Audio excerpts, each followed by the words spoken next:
And Aussie.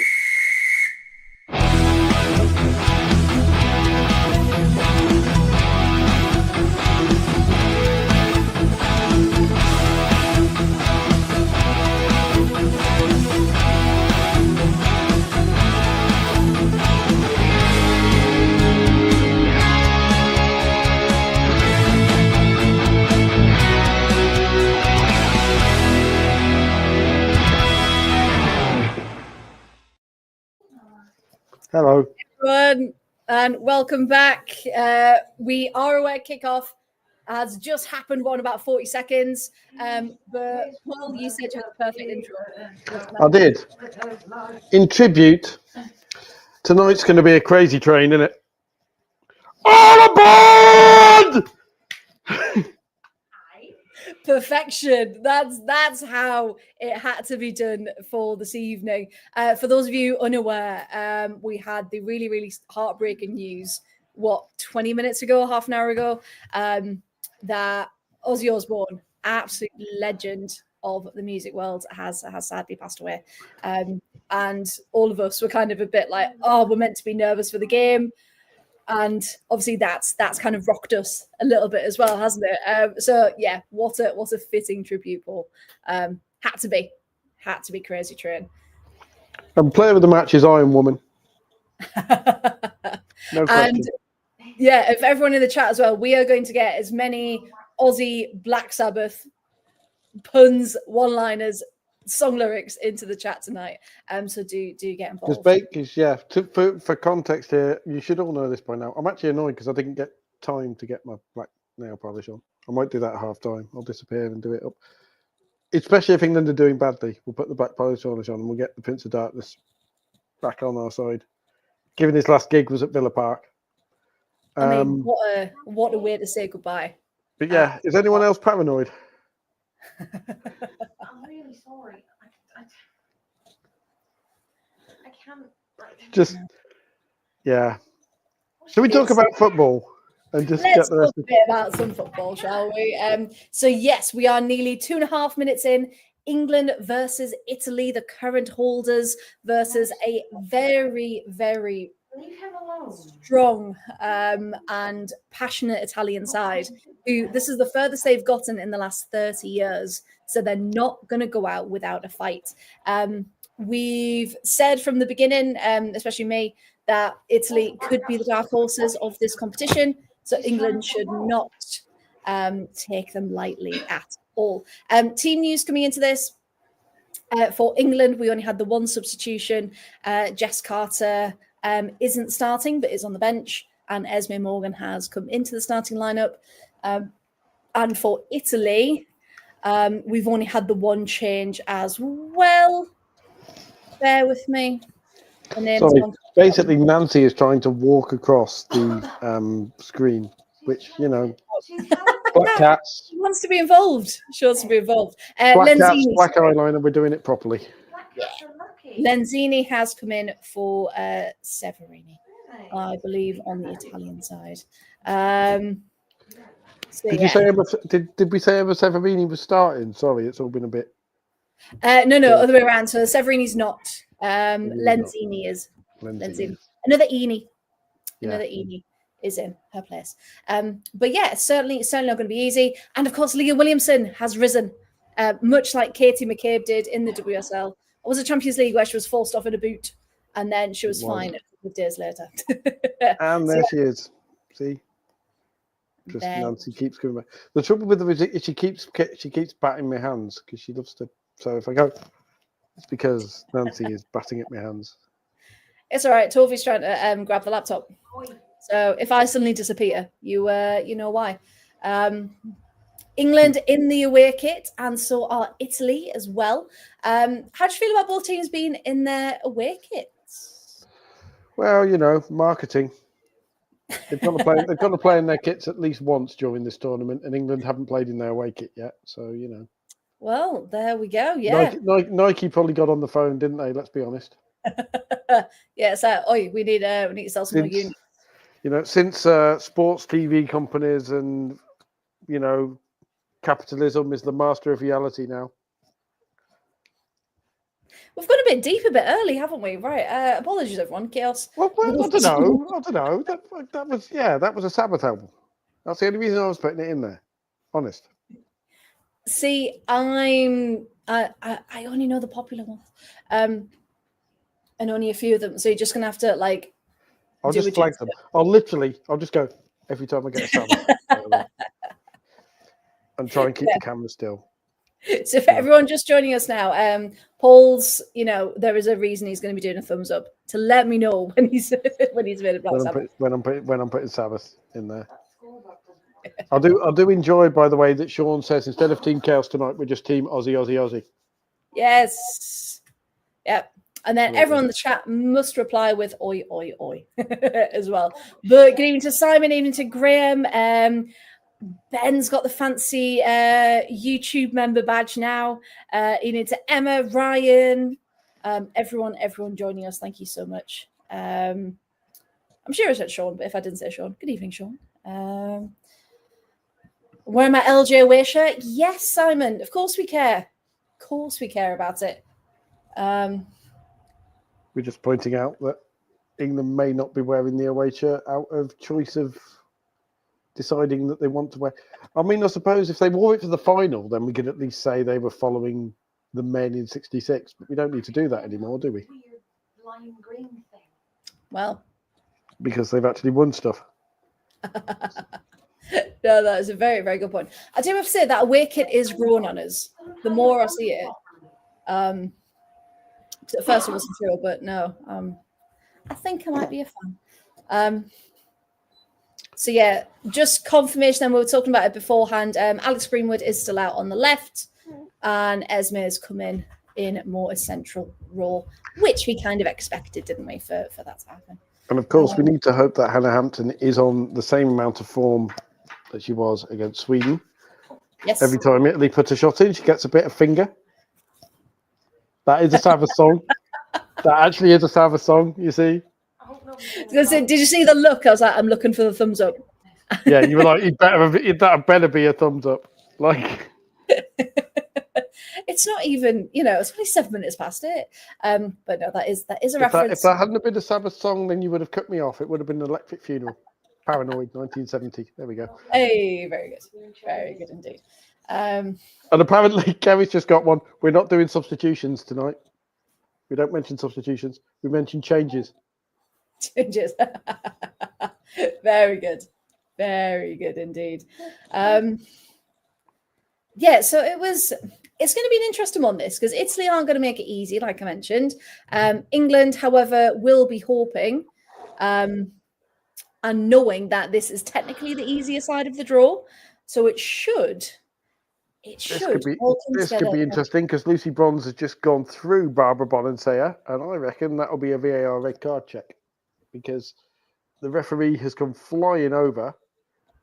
She may have won the ball. She got the ball. Well, from what we've seen from previous matches, though, our Babs does go down quite easily. So if she is checking it, it would appear Bonanseya has miraculously recovered in the way that Italian sports people tend to. Obviously, a Catholic nation, miracles every bloody game. Or resurrections, even. No card given. Wonderful. If they did have another Germany situation, as we saw the other night, obviously Germany. Jesus, Hannah! Bloody hell, Hannah! That was the old depth perception. I was trying to make a good point there. Hannah then having a word with Esme Morgan. Right, let's have a look at that again. So, I mean, would have been offside anyway, but lovely long ball over the top.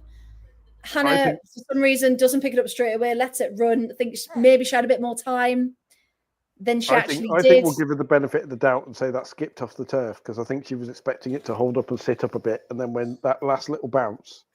Yeah, because she kind of like really awkwardly changed direction, didn't she? Yeah. We'll take it back. But in the heat of the moment, we saw that. Yeah, not worthy of yellow, never a yellow, let alone a red. Yeah, I think it's more when you see the dramatics of the other side, isn't it? You think, oh, actually, did something happen? But as we know, We would hope by now that Lucy isn't silly enough to do that. To go in 9 minutes in. 8 minutes into a semi-final, just going turns up. By the way, Maybe Lauren the James' last hair minute of update. extra time, but not 9 minutes. Lauren James' hair update today because she appears to be changing her hairdo for every game. She's in cornrows this evening. No, she looks incredible. Lauren Hem out down the left, cross into the box. Ooh, flick off LJ the side of a boot. Unfortunately, into the hands of Giuliano. Probably the best chance of the evening so far. To be fair again to LJ, she wasn't really She wasn't expecting that expecting because she was coming in at pace and it came off an Italian defender and was deflected towards her and she suddenly went, "Oh God, I've got to hit it," and just kind of stabbed at it. Yeah, what can I do with this? Yeah.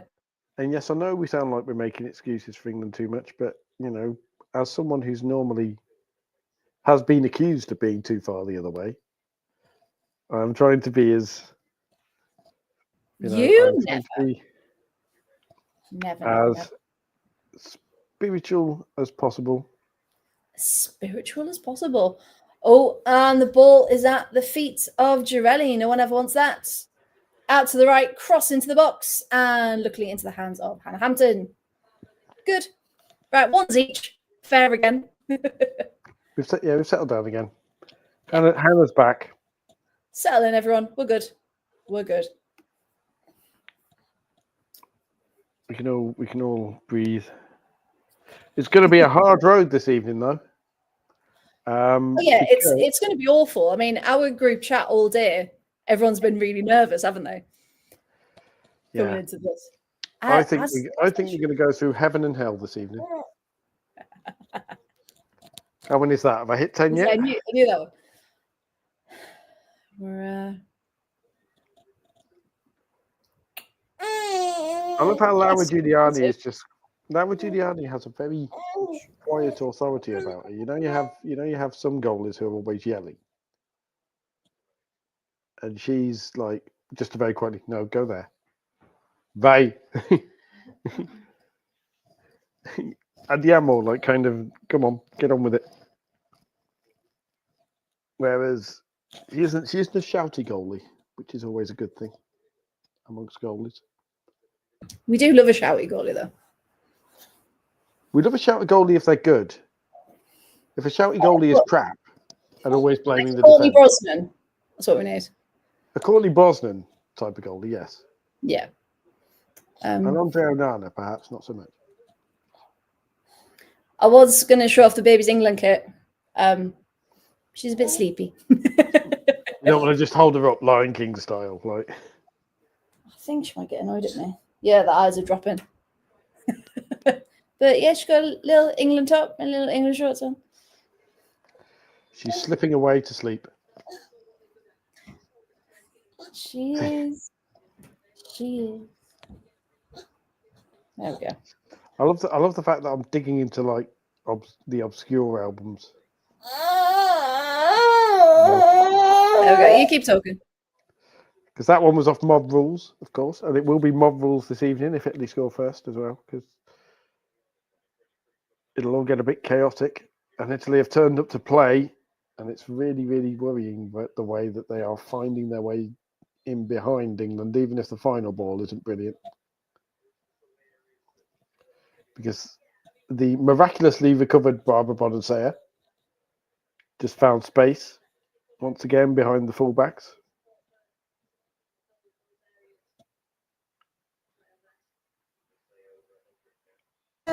I shouldn't laugh, but when she's tired, she makes these really crazy noises until she finally falls asleep. Oh, she's gone. Yes. Right. But yeah, they look.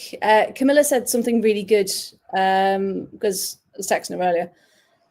And she said, what we lack in skill, we compensate with togetherness and motivation, which I thought was 100% accurate for this Italian team. It also sounds like a Google Translate of Andrea Sonchin. Like it sounds like one of the things that in Italian means about 10 different things, but Google decides to translate it with the most Bridgerton style translation, because he'll have said something. He'll have said something like, "We're a bit." Not prison. Interesting. He'd have said something like, "We're a bit crap, but we work hard," and it would have translated as, "What we lack in skill, we make up for." Okay. Bye bye, sleeping baby. There you go. I did have a laugh though, because in Italian, you can say, buona fortuna for good luck. But of course, the more common one is in bocca al lupo, which is mouth of the wolf. Yeah, mouth of the wolf. Good. Now, I've only said that a few times, and grazie has been the reply.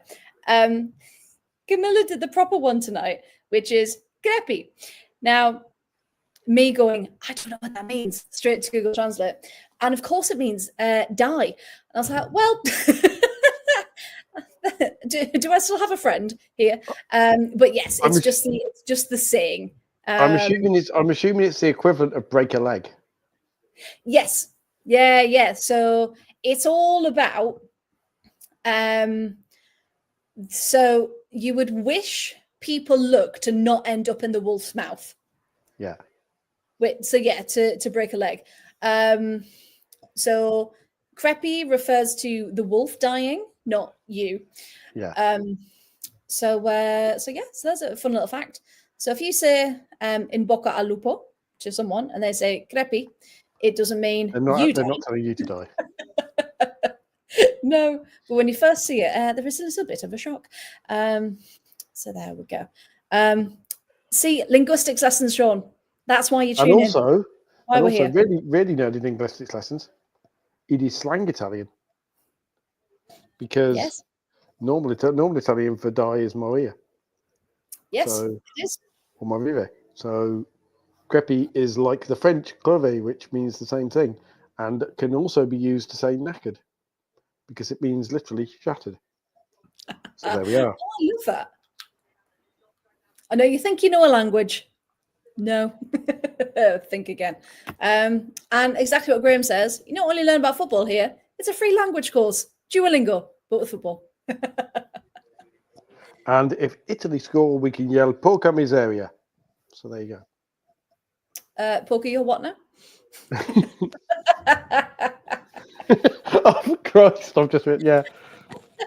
I thought my pronunciation was perfect as well. Porcadillo, then. I should have said porcadillo instead, which would have made slightly more sense. Yes, Emma does need cooking skills, not a language. Well, come back in the second half, where we will be cooking a chicken in the second half, don't you? We will. And we'll teach you how to snap spaghetti without annoying an Italian. Proper English. Shove it in. I remember when they used to be response to adverts and stuff like that. Actually, I've got a very funny story.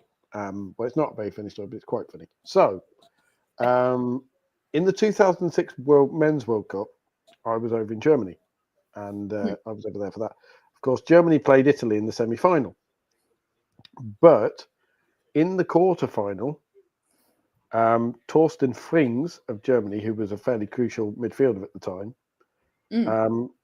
got a yellow card, which wasn't actually recorded, and the Italian FA, as go on. Oh, Russo. Oh,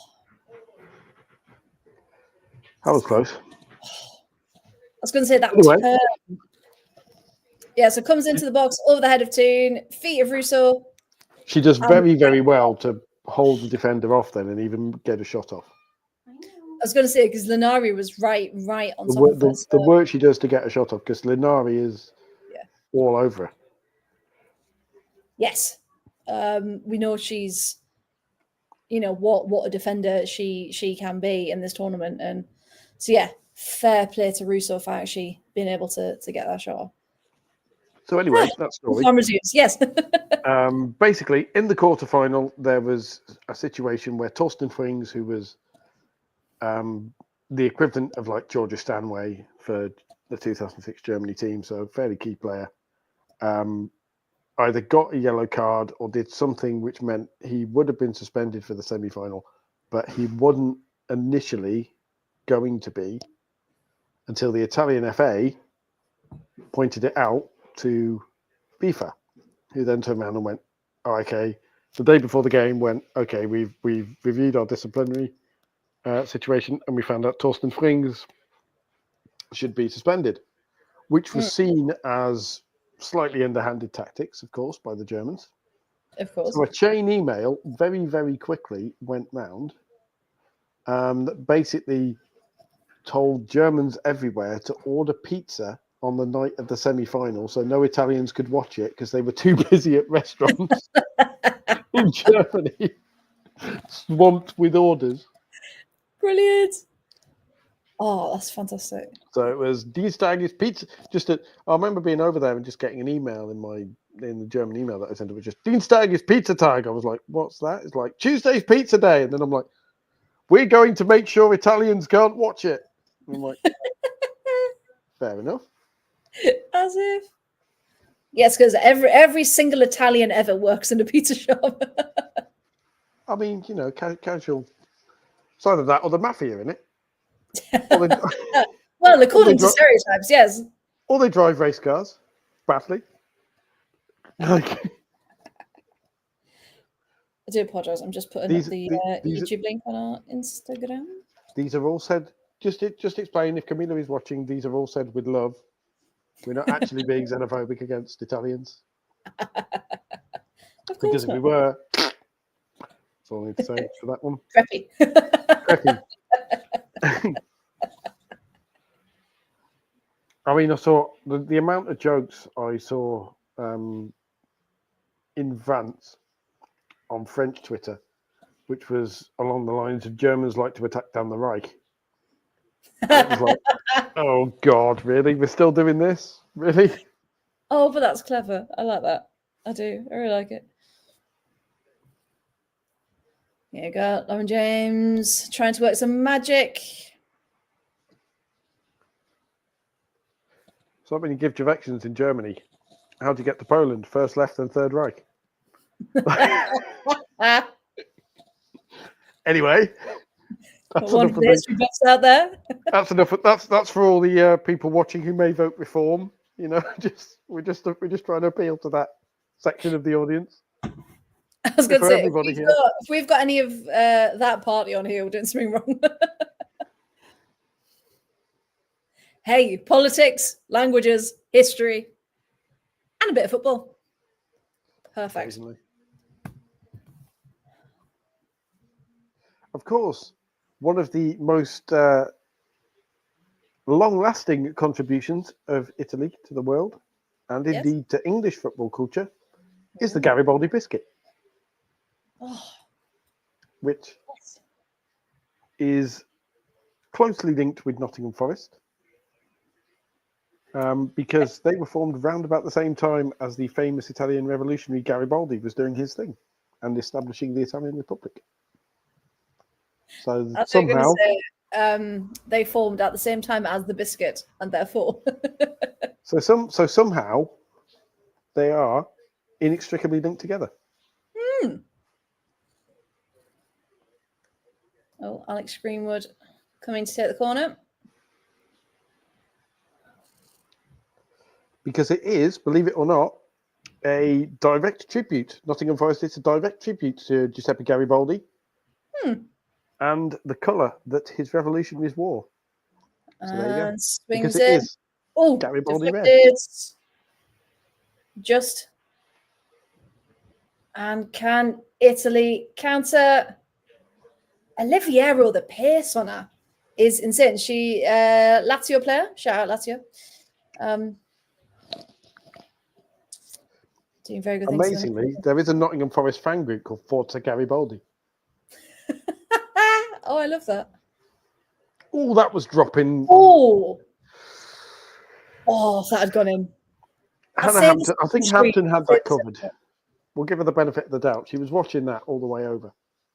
Yeah, Hannah would have got it. Yeah. And she was like, nah, that's going over. It's fine. Don't worry. But that is our Lenzini, isn't it? Number 19. It is, yes. Back into the starting 11 this evening. They're not doing a bad job, is she? I can't call the Lionesses the mistresses of reality, can I? That's too much of a stretch. No, I think that's a new show on Hear You, though. Along with the Real Housewives. They have a lot of subcups on Mistresses of Reality.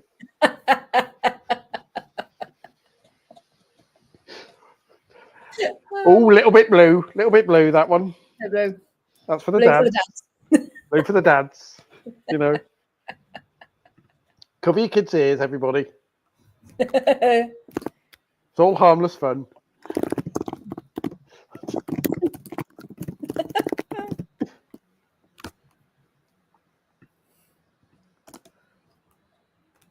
England are going down that left side a lot, aren't they? Lauren Hemp is seeing a lot of the ball early on. She is. She's. I mean, we do talk about Lauren Hemp, but she's always. You always think she's such an attack and threat. Like I can't remember the last time she had an off game. Really, like she's always so reliable for England.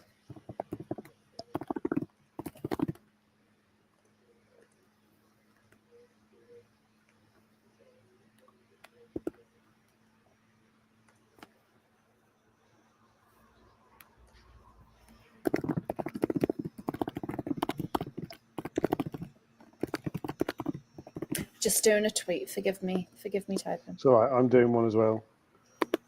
I was trying to work out whether the link to Aussie was a bit insensitive, but no, I think if it's very obviously affectionate. Mm. If it's very obviously, as Aussie might have said, all aboard the crazy train. Mm. Join Team Chaos. Join Team Chaos. Just a bit too much on that ball.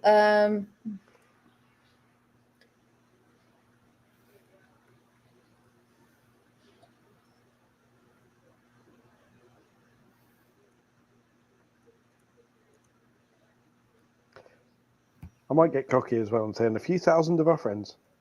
There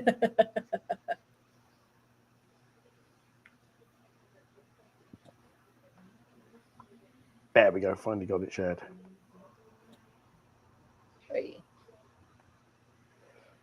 Lanari. I mean, in reality, Lanari shouldn't be able to come that far forward without someone really doing something. Yeah. Yeah. Just a bit. It's all right. It's when Severini and Bonansea and Di Guglielmo start getting allowed to run 35 yards that we can really start shouting at the screen. And then it will be pick a language, any language. And then it will be pick a language. Well, the benefits of being multilingual is you can shout for fuck's sake in many different languages.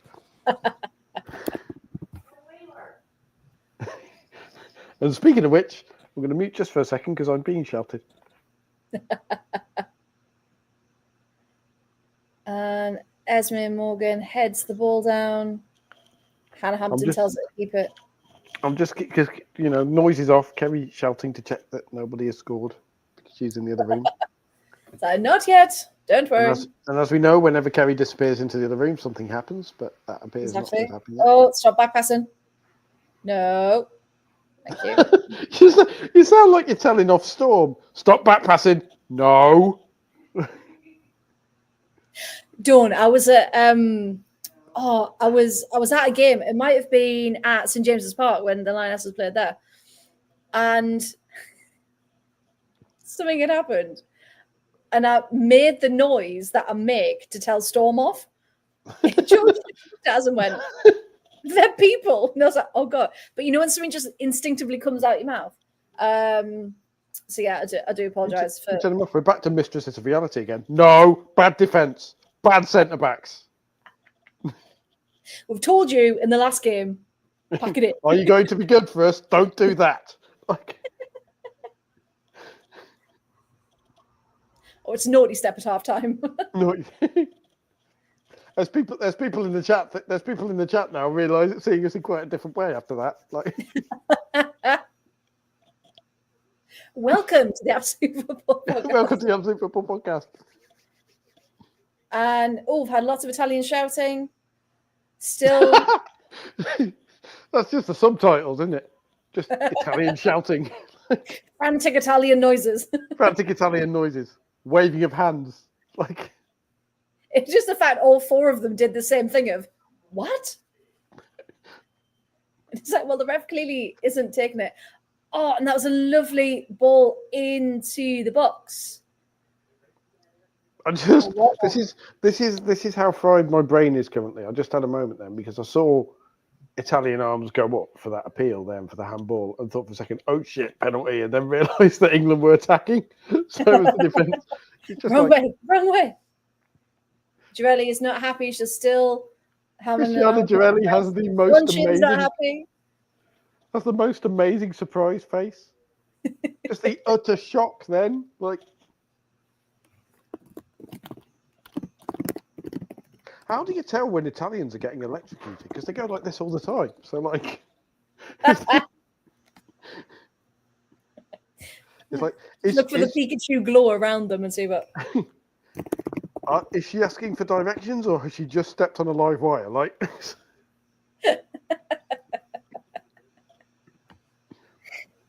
yeah, we're at that level this evening. Yeah, we are. Hey, we've been doing this for about 84 years now. I think we're. I think everyone knows what they're going to get at this point. Yeah, absolutely. I mean, did you know Italy's long balls are snazzy? Not just snazzy, they're snazzy. Snazzy. Never felt so patriotic. Matt, lovely to have you. With fish and chips. Well, there we go. Oh, oh 1-0 Italy. Oh, and they've got in front. We said Barbara Boninsaya, and it is bad English defending. Of course, it had to be Barbara Boninsaya. There you go. Right. Well, put your score predictions in now, Simon. Exactly. Shit. We said England had to start early, and yet it is the Italians who have broken the deadline first. Porco di miseria. Right, let's have a look at this replay. Let's see how it unfolds, shall we? So Greenwood is beaten at the back. Lovely ball comes in. Oh, that's just horrific defending. Mr. Girelli falls to the feet of Bonansea. Oh, and it's hard, isn't it? Because the way the ball's coming, Lucy Bronze has to step in. But she can't put her hands towards it and risk. She can't, yeah. Because she comes over, has to deflect it. It's deflected to the feet of Bonansea, who then, when it comes back in, she can't do anything again. I mean, if we're being harsh, it's bad defending. But also, and Lucy Bronze had about half a second to react, and wasn't really expecting the ball to go through because she was unsighted because there was a Girelli, I think it was, flying across the front of her, trying to get her foot on it. Yeah, because Leah was with Girelli. Yeah. And so, Italian language lessons, everybody. Here is another Italian word, catenaccio. And that literally means bolt. And that describes Italian defending and the Italian way of defending. So expect to be introduced to about 65 minutes of catenaccio now. I suspect. Oh, Serena actually shouting. It is Italian for part bus, yes. They're like, right, it's one and done. Yeah. Before the goal, though, there was some lovely play down the right hand side. Cantore getting involved, a little 1-2. Was it with Caruso, Giuliano? Yep. It all happened so fast. Parcheggi l'autobus Italia. That is actually, I looked that up. That is actually the Italian verb for to park is parcheggiare. Parcheggiare l'autobus. Parcheggiare l'autobus. Now they're gonna keep going. Has Camilla messaged me? Let's have a look. No. It's just an S and 45 I's and an exclamation mark.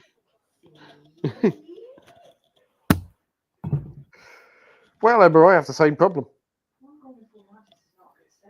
Yeah. Settling everyone. It could be a long one. Leah, get on her. See, this is the thing. We don't want anyone rattled. We need, as Serena was rightly shouting on the sidelines, move up, get going, be quicker. Let's go. Let's do this. Emma already said, no, can't do pens again. No, please, no. They were also, being horrifically with innuendo in there. Honestly. I mean, she's right. There's no one on the end of their balls, but still. Like, I don't like Italian set pieces because Italians are good at set pieces. And it would be a good idea to not give them many. Jinx it. And the ball comes in. Too much. There we go. Alice Green was able to kick it out. But Caruso over the top. Back to Greenwood. Oh, of course, the most depressing timeline now. Yes, go Lauren. Is Italy win and then face Spain in the final, and Spain shithouse and cheat and beat Italy when everyone else is supporting Italy, and we're all deflated at the end of the summer. I know, but if we think about the way, Cantore out to Caruso, out on the right. Deflection. Yeah, England needs absolutely to be... nobody with... Oh, there we go. Well played, Leslie Russo. That is a nice... Very nice. Go on, Hempo. Go on. And across to LJ. Go on, LJ. That's a good save. Oh. That is a very good save, Laura Giuliani. That was. Deflection. One goal for a goal kick. Just Carrie in the background. That is a very good save from Giuliani because she's unsighted as well because she's got a defender in front of her. Yeah, and manages to. Yeah, actually, that's really good. She's got a defender in front of her. All logic probably says James is either going to try and cut back inside or go across goal because she has something like 80% of the goal to aim at. And instead she goes for the near post and Giuliani throws herself across beautifully.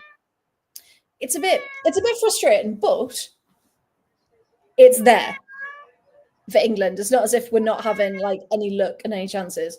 We just need to cut out the Italian chances altogether. Well, they've only had one attempt on goal, according to the stats. Well, that's a lie because it was one that Hannah Hampton had to save. Did Lenari just save that with her head? You are? Did Lenari just try and defend that with her head while she was lying on the floor? Phil Jones special, that one. I'll use my whole body. Oh, nicely recovered by Esme Morgan. Okay, there is discourse on social media, by the way. Yes, Nancy. Nancy says, good evening, everybody. Good evening, Nancy. Right by the microphone. Camilla's first message is, I don't think I can survive this. So I'll keep checking in on her. See if she's okay. Is that Camilla saying she doesn't think she can find this? Yeah. So text her like, of course it was Bonanza. And she said, yeah, I don't think I can survive this. I don't think I can do it. I mean, we're all Italian if the worst happens, aren't we? Let's face it. If it's Germany, there might be some split loyalties, but if it's Spain, then we're all Italian. Oh yeah, if Italy do go through to the final, absolutely we are all Italian that evening. Yeah. Oh, that's a better ball. Oh, All I'm going to say, Sam, about if you're watching it on a German TV channel, be very careful what happens after 10 o'clock at night on most mainstream German telly. They are a little more liberal than British telly. There are a lot of phone lines in Germany. A lot. A lot of premium rate phone lines.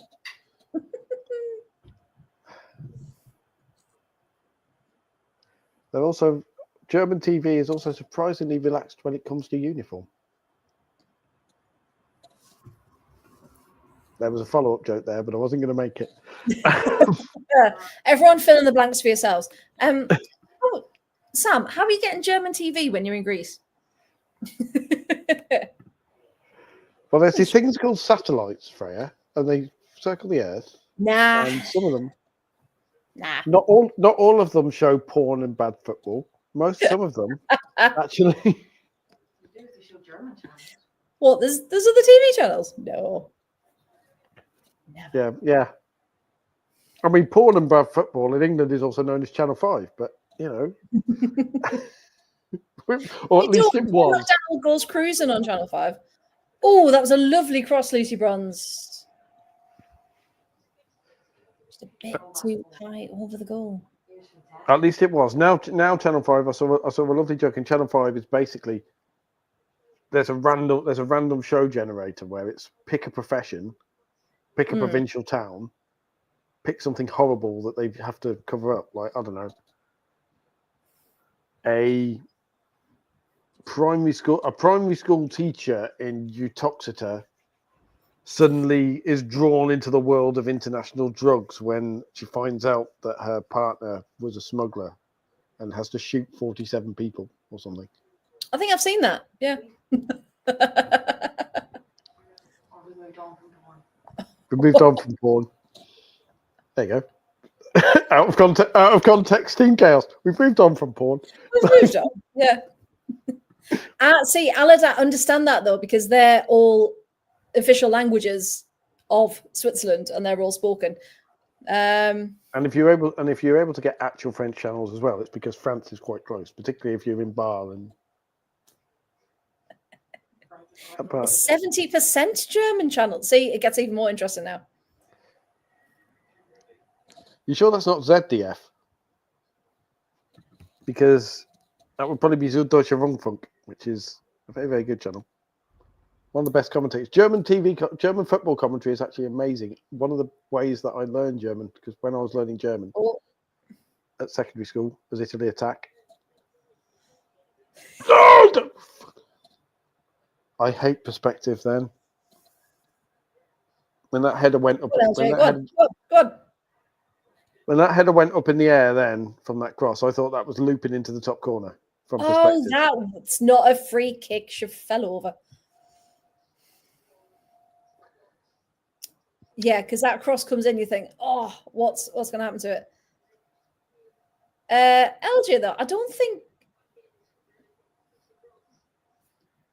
she's just going shoulder to shoulder with her for that ball. Freya will be. You may have noticed, by the way, Freya's accent will get stronger and stronger, and by the end of the night, on current form, she'll just be singing, "Thou should have a fishy on a little dishy. Thou should have a fishy when the boat comes in." Like, dance till your daddy sings. Sing to your mummy, dance till your daddy, till your mummy sing. Playing. Oh no, she won't be playing Local Hero because that's the Newcastle song. Oh, how day. Wise men say in Mackham, like they. Also, I might get slowly more brummy as well, because apparently when I get excited or stressed, even as a proud Coventrian, I get slightly brummy.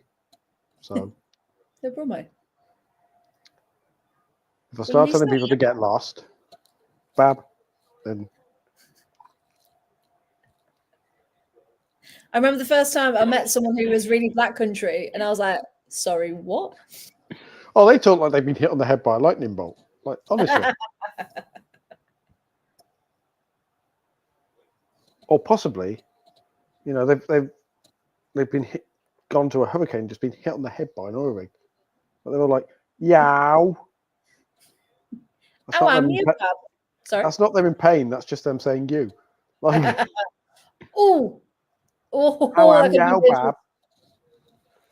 Oh, Alex Greenwood missing that header, and she knows about it.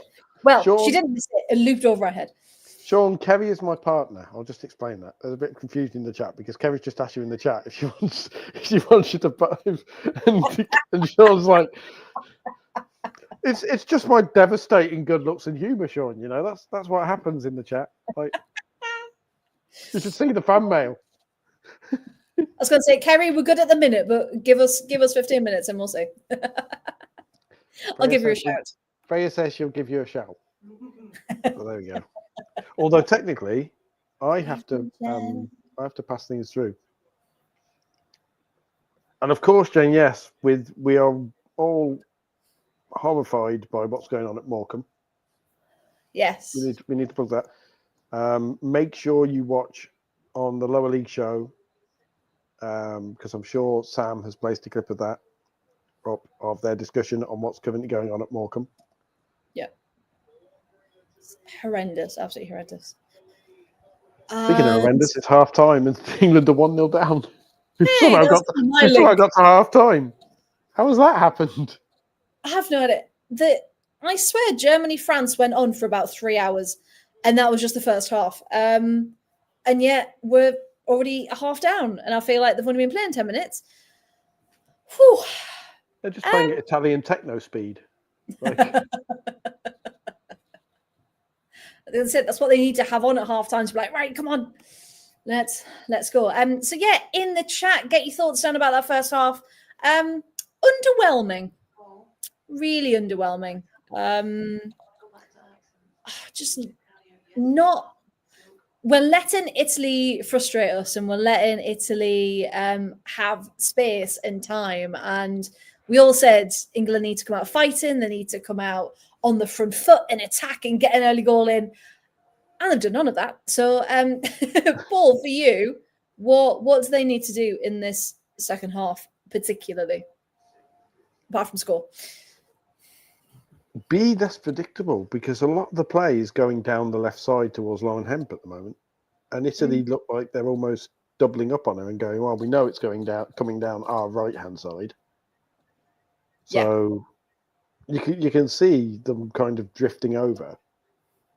But conversely, unlike against Sweden, you haven't got Lucy Bronze bombing in at the back post for those crosses. You haven't got Lauren James bombing in towards the back post, although she probably has come the closest for England. Yes. And do we think England's defence looks a little bit more solid? Because I don't think they do. I don't think there is a noticeable change from having Jess Carter playing there. I think it looks. I mean, it's not perfect. Obviously, we're 1-0 down, but I wouldn't say I'm necessarily worried about it. I don't think they're the tightest they've ever been. I don't think they're quite switched on. It's almost like everyone's waiting for someone else to do something, and they're not willing to make that move and do it. There were goals in this. Yeah. Yeah, to win. But by the way, I apologise every time England. I switch between like Twitter and something else for some reason. The way the screen changes, I just go full Prince of Darkness. That's what you were aiming for. No, it's fine. Yeah, Graham saying there, screaming for Chloe Kelly and Adjuman. Yes, absolutely. Even Jen saying get Chloe Kelly on. Yes. We need. So we basically decided. I mean, would you make that change at halftime? I mean, personally, yes. I don't think Serena will. I think Serena will have the chat with them, see how they do, and then probably around 30 minutes again. I think it needs earlier than that. I think it's right. If nothing has happened, if Italy look comfortable, or if Italy is still ahead on the hour mark, yeah, Russo's gone. insert winger here is gone to bring on Chloe Kelly. Yeah, because we haven't really seen Tooney do much. We haven't really seen Georgia or Kira or like just nothing's really stood out in The England midfield has in been that non-existent this tournament, apart from that game Yeah. against the Netherlands. Yeah, it's I don't quite know what words. Yeah, I don't know. And like you say, that's bad because one of Italy's strengths is their midfield. Yeah. Oh, 100%. That's probably the strongest part of their team because their attacking threats, they've got the ideas, but the clinicality isn't quite there. Defense is pretty solid. So it's when you're playing a team with a midfield like that, you need to be better. You need to be much better. What's really worrying is in terms of on the pitch at the moment, I will state that quickly before you bite your head off for saying this. On the pitch at the moment, the only real finisher that Italy have got is Girelli. Oh yeah. Oh yeah, she's a proper striker.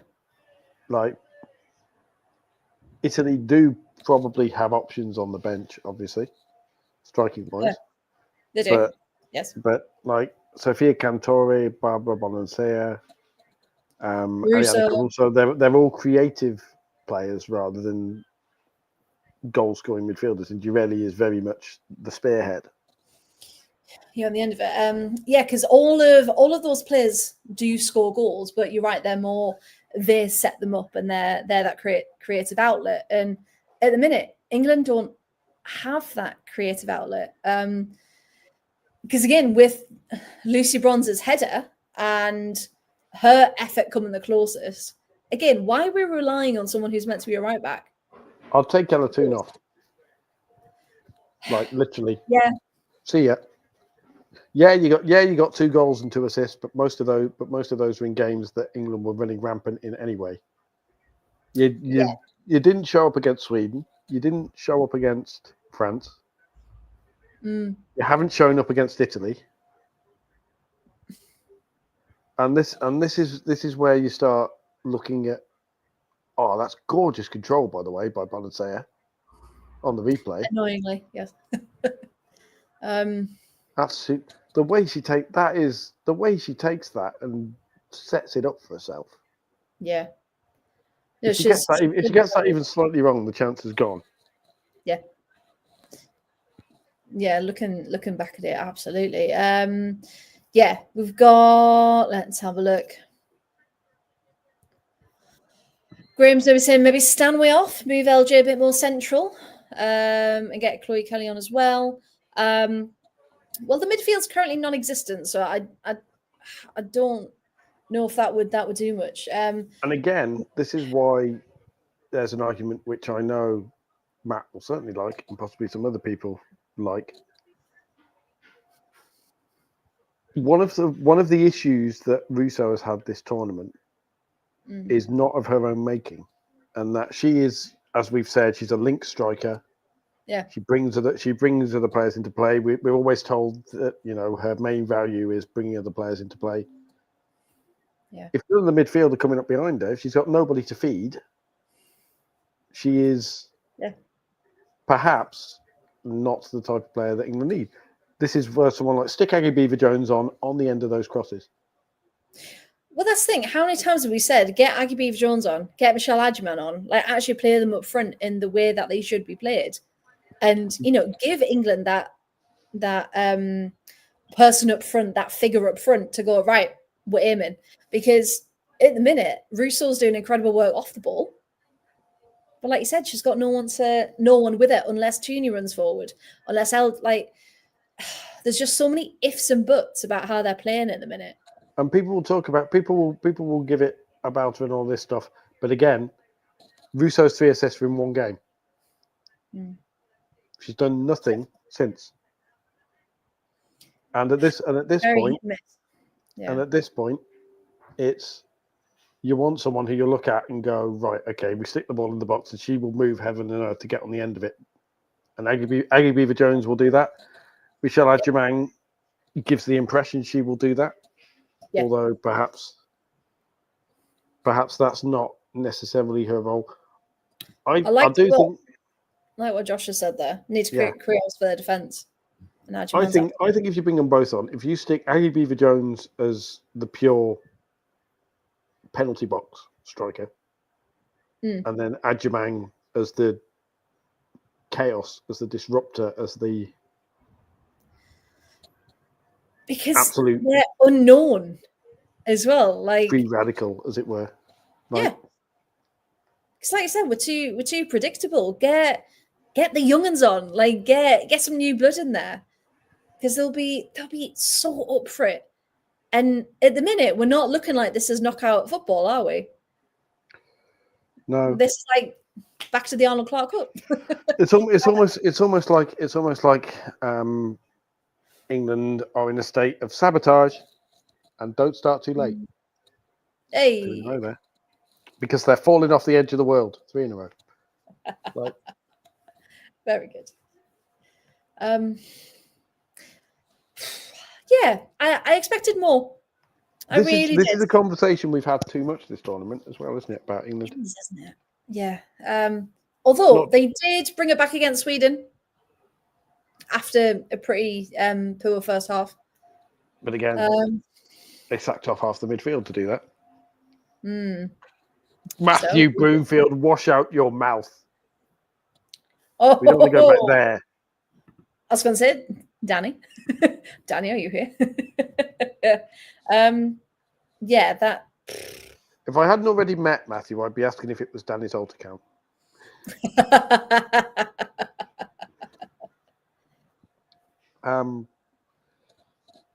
Yeah, and again, the really annoying thing, every time you do stats comparisons, let's see, Russo, 310 minutes, 1 + 3.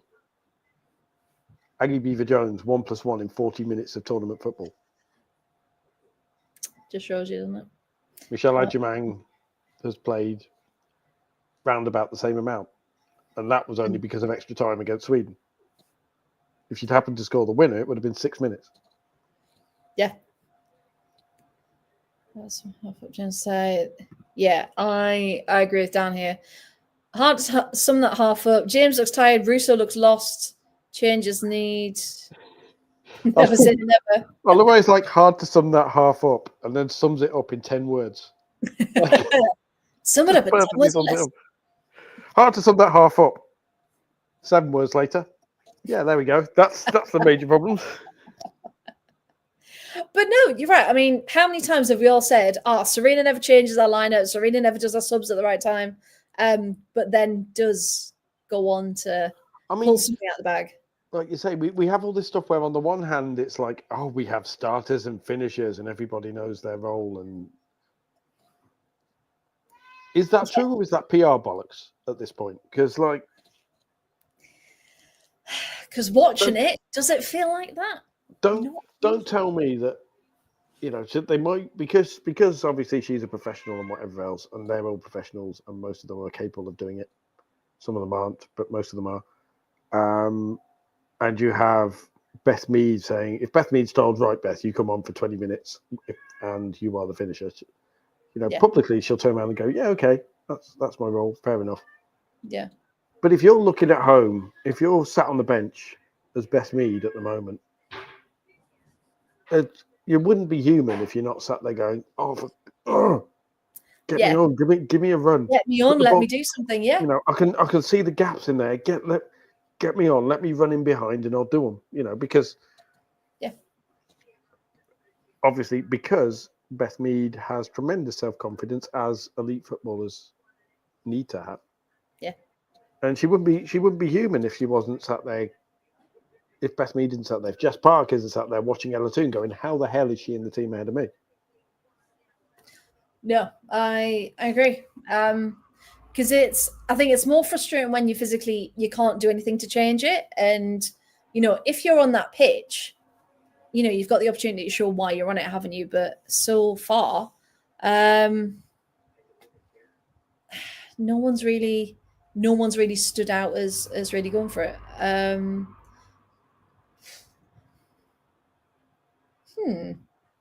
That's Just a a bit. very unsettling advert.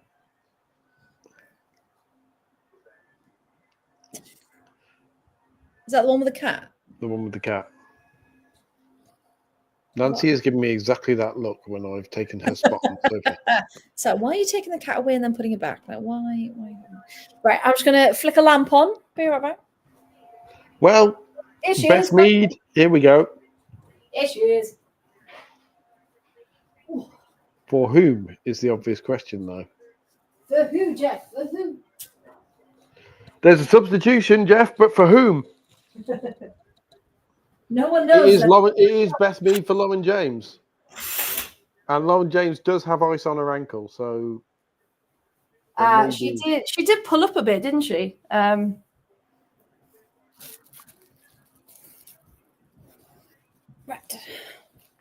And yes, Matt, we did mention or we did see Everton are having an amazing transfer window. Oh, look what money can do, eh?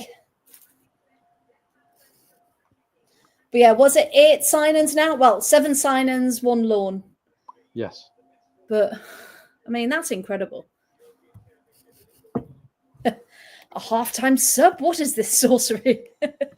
That's called injury. See, tell you what, I guarantee with that shot there and the look that Lauren James has on, there will be in certain sectors, oh, she was rolling her eyes on the bench and whatever. And it's like, so get a life. yeah, behave yourselves. Yeah. Her team are 1-0 down in a European semi-final. She's not going to be sat there laughing, is she? No, and also you want to do the best for your team, and if you felt by any way that you've let them down, you are going to be rightly annoyed. I would be. I always hope with stuff like that maybe at half-time they've had the conversation and someone said, LJ, you look like you're limping a bit. Can you play at full strength? And yes, LJ's self-aware enough to go, I want to, but I probably can't. And that is the mature thing to do of, I want to give my all, but unfortunately at the moment, I can't. Isn't it nice to see a player who's told she's not going to play a starting role and accepts it with equanimity?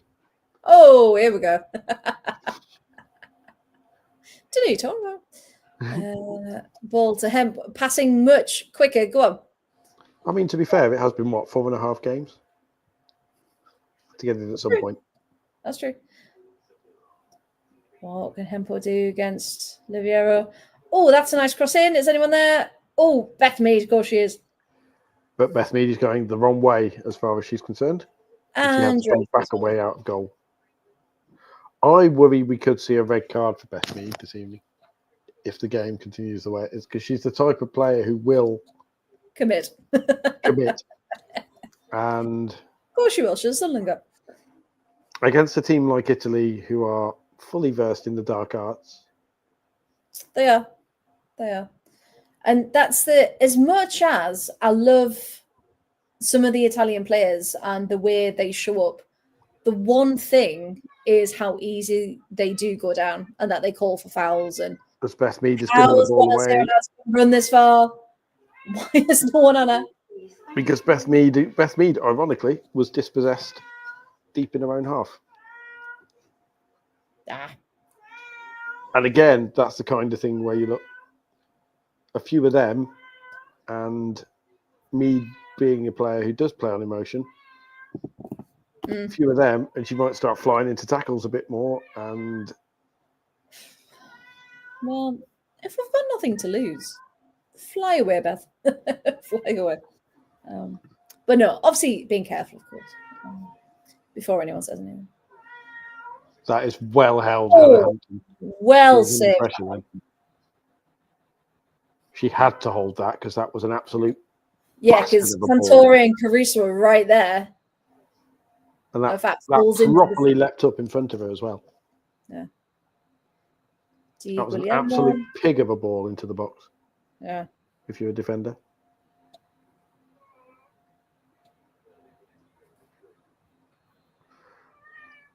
Oh, cynical Emma with it's a force sub is what it is. She wouldn't have.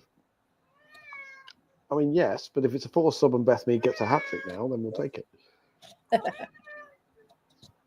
Yeah, probably earlier than anticipated, but the right decision is the right decision. All right. Nancy, you're slipping. The camera's that way. There you go. There you go. Yes, come on, Hempo. Oh, cuts into Tooney. Ah, Tooney, man, get her off. All objectivity out the window. There we go. just full on nothing. Oh, Tony, man, get her off. Oh, you know what? That wasn't a bad shout from Alex Greenwood. Yeah, I think because it's England, I think Giuliani was a lot calmer with that than perhaps she might have been if Greenwood had caught that just a little better. Oh, if it was like inches away.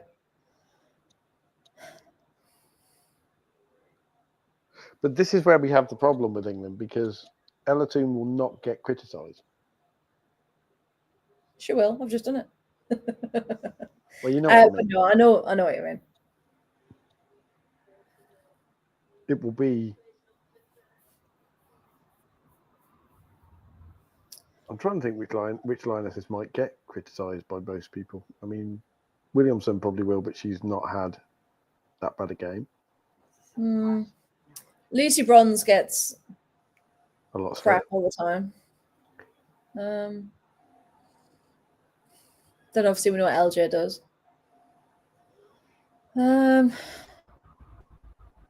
It's more like you say. It's not the fact that there is disproportionate criticism for some players rather than others, but there is. Get it, all you. Ball in. Just on the roof of the net, Lauren Hemp. Okay, closest we've been. It's coming. But finally, someone is actually making those runs to the far post. Like that ball's in, and that is a fairly stock in trade Lauren Hemp run. And finally, someone's in the bloody box. If you're being really picky, would you suggest that you could have headed that back across goal? Yes, you probably could, but it would have probably taken superhuman leap to do so. So, yes, I think that was the best she could do with what she had. And I do think more so with the Lionesses, there is often the issue that in situations like that, you get Lioness fans who don't see that was the best she could have done in that position. It would be, she should have scored that. It's like, okay, you try and land on it. Yeah. Or she should have headed it back because Russo was in the middle. It's like, okay, you try and physically. Oh, that was nice. Laid off for 2D, but doesn't do anything with it. Obviously, we all hope Ella Toon proves us wrong, but of course, yeah. Oh, very nice key roll. Squad shoot. Good. Oh. You're meant to kick it into the person. If Kira Walsh is beating 3 players and getting a shot off or feeling the need to. Oh, good. Oh. It's Hemp again. It's Hemp again making those runs in from the left. Well, doesn't that just show, though, that, yes, literally, they look like they're everywhere and they get into the balls first and stuff, but as we've just seen, Kira Walsh has just completely gone through them. So really, is it more of an illusion, like an appearance thing, rather than, we are gonna take the ball off you, rather than. Oh, that's a good ball. That is superb play, Christine Indisraeli. We could be in trouble here. Leah, good. Oh. Luckily, Hannah Hampton was there. And subsequent bounce goes through Bonantia, but she's still got it as it comes back to the box. I'd like to apologise that my inner commentator is coming out. By the way, you can tell. No, do it. Occasionally, do it. Because it's a react like a half second too late.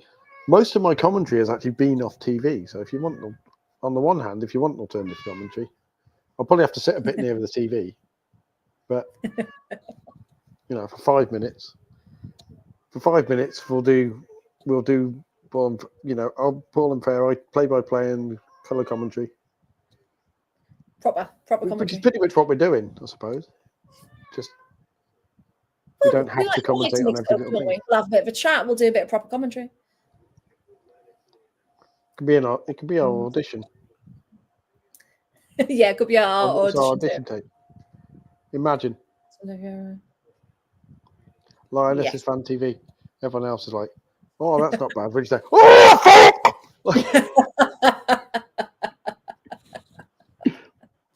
Fans react. The truth. Stick that up your family sport.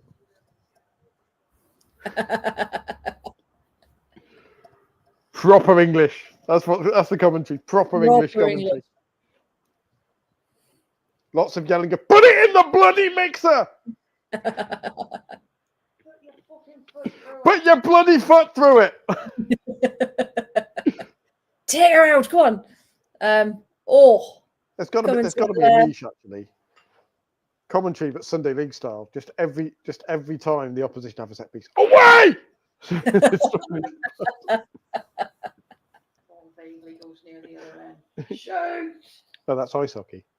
You do it in football as well. Oh.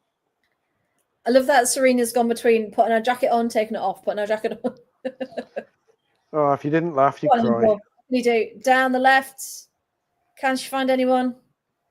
Oh, lovely turn to get away from Oliviero. And again, and again. Greenwood's there to help her out. If Lauren Hemp walks anywhere like she plays football, I bet she walks 5 miles going to the shops. just randomly walking down the end of the road and turning and running back 20 yards. I was going to say, it'll probably take the same amount of time to... Yes, go on, Alex, back in. Step overs past every parked car.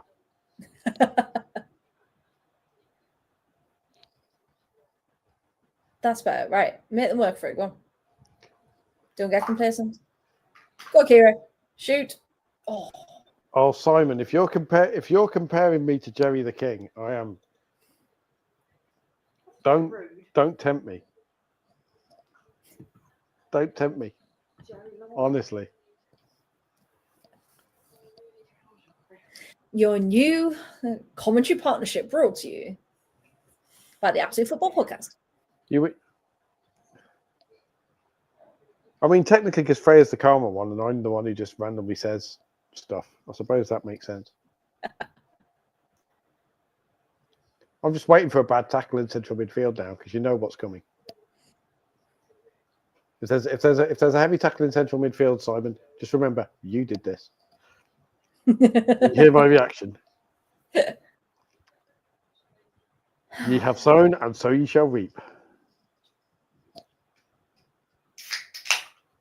Come on. I'm actually praying for a 50-50 challenge now, just so I can get the everyone comes off okay before anyone says anything. Go on, Hempo, go on. Hit it! Oh, Russ. Oh, someone. kind of a half appeal for the ball. Yes. Go on. Deflection. All of the deflections.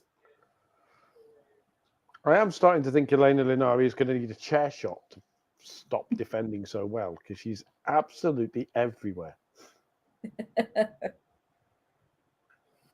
There you go. A little bit of wrestling there. Oh, just a little. Oh. It's not happening. There's no more goals in this game. I was going to say, how's that play on? But it was at Tooney's feet. That's fine. George is hard. She's all right. Yes, what? Oh, so close. It's getting closer. But just needs to. Kerry's just casually turned around and gone, I'm calling it. There's no more goals in this. So. Oh, Kerry. Finished. Optimism. Sorry about that. Whew. You know how you can feel there's a goal coming? I doesn't have that feeling. Yeah, but you never feel an RKO. You know, you might not feel there's a goal coming, but you never feel an RKO coming, do you? They're usually out of nowhere. Alice Greenwood, getting the crowd behind them.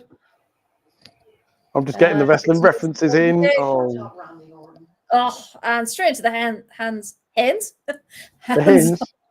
The hens. Straight into the hens of South Africa. South African. Yes. Straight into the hens of Laura Giuliani, who stops for a smoke and a pancake. Can you stop that, please? If you didn't God, laugh, you you'd too. cry. I've said that about 5 times already. I'll probably say it about 5 more. Emma, are you okay? Oh, the thrill of it all. Uh, Having it all. England look like they are lost in the wheels of confusion at the moment. First song, Black Sabbath, Hey. Volume 4, 1972. Oh, very good. I'm just gonna have a look through their back catalogue while it's. Hopefully not jinxing it, of course. We probably get accused. If we tried to get war pigs in any way, shape, or form, we'd probably get told off. Probably, yeah. So let's not do that. However, No we've good got way to do that. Swedish trying to redeem himself.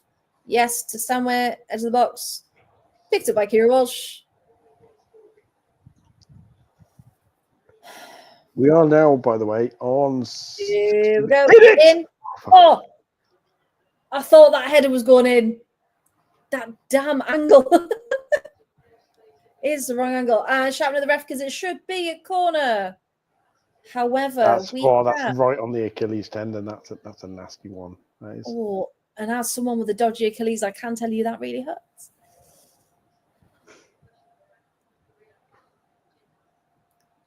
And it looks like she just hurt herself kicking that away rather than maybe she planted her foot or. Yeah, because she doesn't get touched by anything. Okay, they're getting a throw in. Bit annoying. We are now into official finisher territory. You'd hope. Apparently, we are past the hour mark.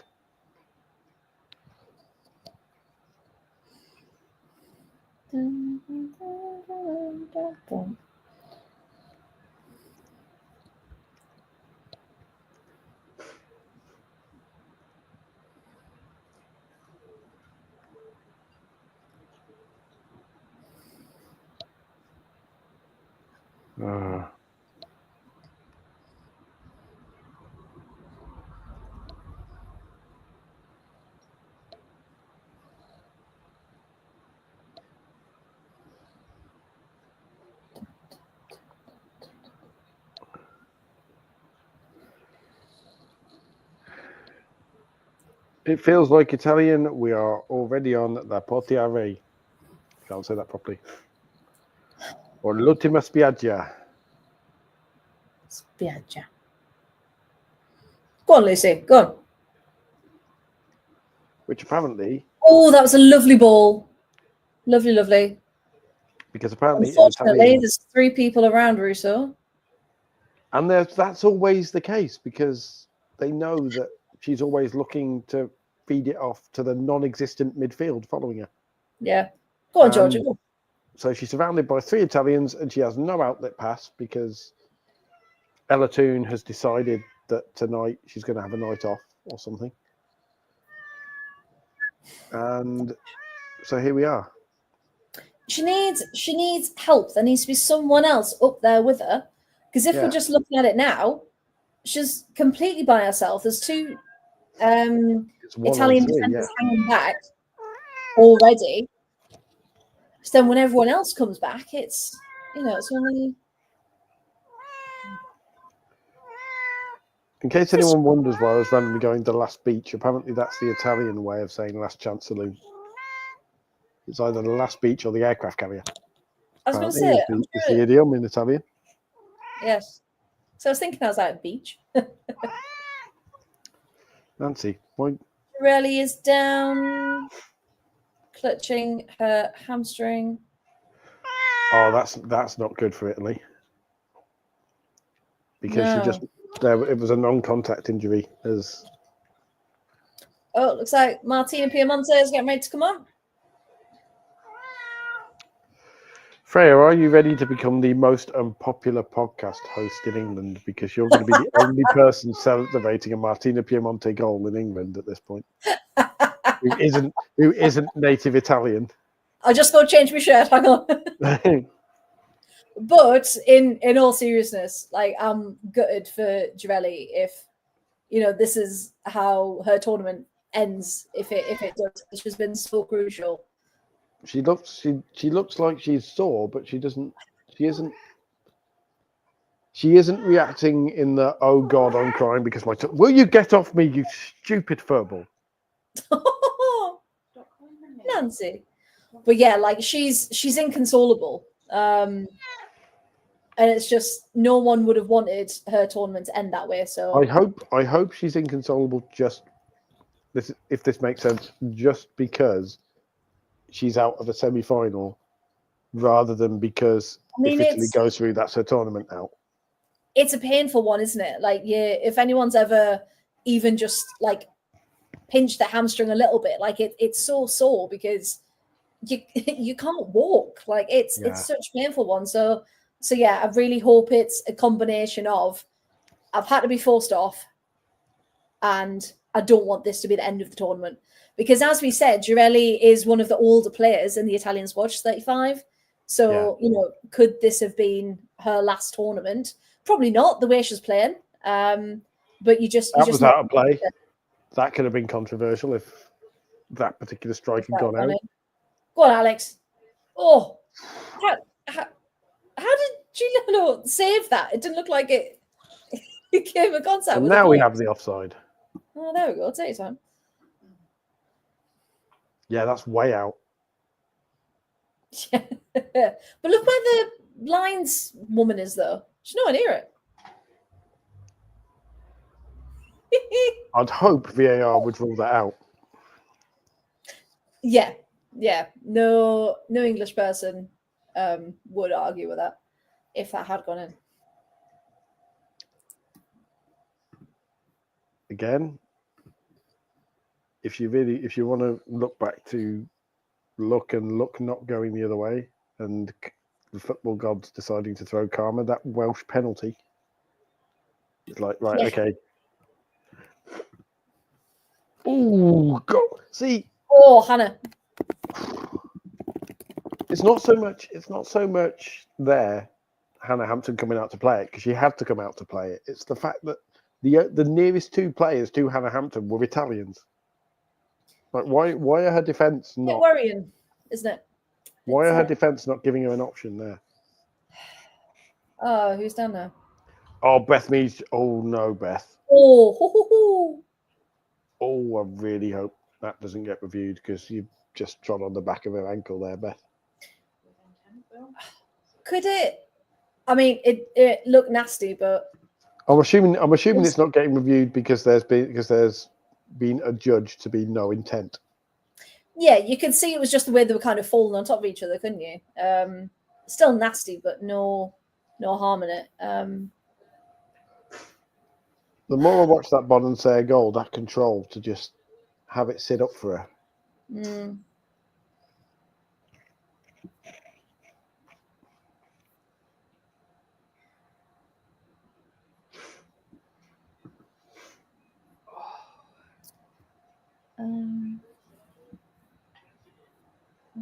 I did actually say, because there's an away game on Sunday for my hockey team in Sheffield that starts at 4:45. And they were like, "Are you going to go and play?" And I'm like, "It's Euros final."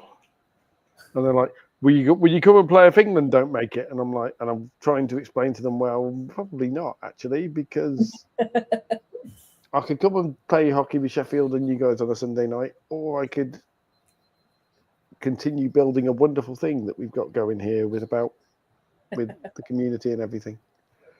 Oh, that'd be very cute. Spend it with you, lovely people. And we're now on 67 minutes, and now, Sabina, pull your finger out your ear. Yeah, we need more. We need more change. I am just looking at Martina Piemonte's stats. She has only scored 2 goals for Italy, because most of the time she is called up She's Right, given a couple of minutes. right then, folks. It's 2-0 Italy. Piemonte scoring in the next 20 minutes. Piemonte a hat trick. Piemonte hat trick. But from just purely this game, yes, I would love England to win. Of course, I would. From a purely Italian perspective, it would be incredible for them to get this far. Is brilliant. It's the first time in 30 years that they've got this far. But the way they're playing and their tenacity, and they're able to not look out of place against England. Now, this is a team who, for years, has looked lost, and just they couldn't seem to make it and couldn't do it. And like we've said, they finished last in the group at the last Euros, and so Yeah, for they them, barely really troubled anybody in the last Euros, did they? They were kind of no, there, and they didn't really turn up. they finished bottom. So for them, from a purely objective point of view, this is and will be fantastic for them, and hopefully they get more attention in their own country, because women's football coverage in Italy is still awful. I mean, I saw Tom Gary, friend of the pod, Tom Gary, post something Yes. on the website for Corriere dello Sport. Yeah. Which is their big sport paper. Just wide from Tooney. The first mention of the Euro semi-final for the women was something like the 59th item. 59th item, yeah, which is horrendous. And so my friend Camilla, who's Italian, and she really covers all of this, and she was posting some pictures of newspapers and them getting through to the semi-final. And obviously, Drelly having her wonder goal moment in this fantastic, fantastic memory. It was like, when you get newspapers and there's like the little snippet at the top. It's like, oh yeah, by the way, Italian women are through to the semis of the European Championship. Yeah, but it's weird because this European Championship as well, the media coverage for the Lionesses has felt less. Yeah. If I didn't know this was on and I didn't follow as many things as I do, couldn't have told you. Yeah. That there was a tournament on. There's definitely going to be a case where there are lots of English people who are going to be told, hey, England women are in the semi-final of the Euros again. They'll go, sorry, is it even on? Yeah. I mean, I was on the phone to my mum and dad tonight, and I mentioned it, and they went, oh, really? Are they? And my mum and dad are very much only watch football when England are playing at major tournaments level, and they're usually aware when like the World Cup and the Euros and everything are on for the men just by osmosis. Yeah. But the fact that tonight no one's bothered about it, which is it's really depressing that after everything, it's still not mainstream, is it? It does feel like women's football is back in. Oh, sorry, Nancy. Don't tread on my computer and nearly knock it over. Sorry if anyone's seasick at my screen, by the way. It's because the laptop is on my knees, on my thighs, and when Nancy jumps onto my thighs, it rocks a bit. Oh, we've got. See why is Andrea Sonchin the most active manager on the bench when his team are? Sorry, you just got Nancy's ass asking why Andrea Sonchin is the most active manager. Well, but no, they're making. Andrea Sonchin is making the changes of right. Okay, the midfield is clearly where we're dominating, so we will take the likes of Bonazere off, and we'll bring on Severini, and we'll bring on players to reinforce our strongest area.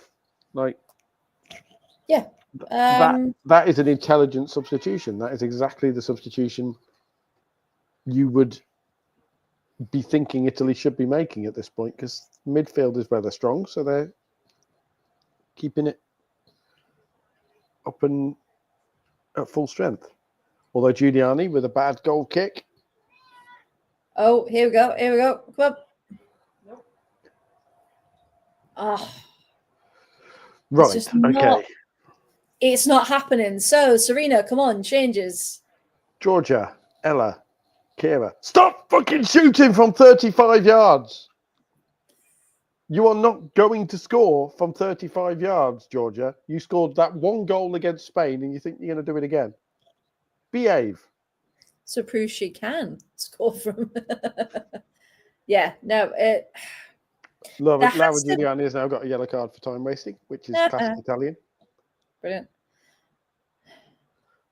Okay, 73 minutes now. Come on, Serena.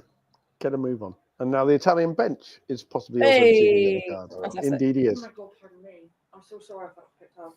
And then he turns around and he goes, "Eh?" You are the most angry, bold man in existence, Andrea Sonchin. You really are. I somehow doubt that. Ooh, swearing. More than a boy. Said some naughty words. He said something very rude in Italian. Because Freya's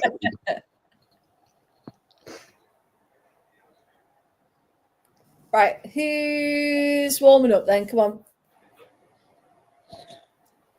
It's like we've got a Michelle and we had an Aggie. Because the way to think about it, obviously not a football manager, you've got 15 minutes left and you're out.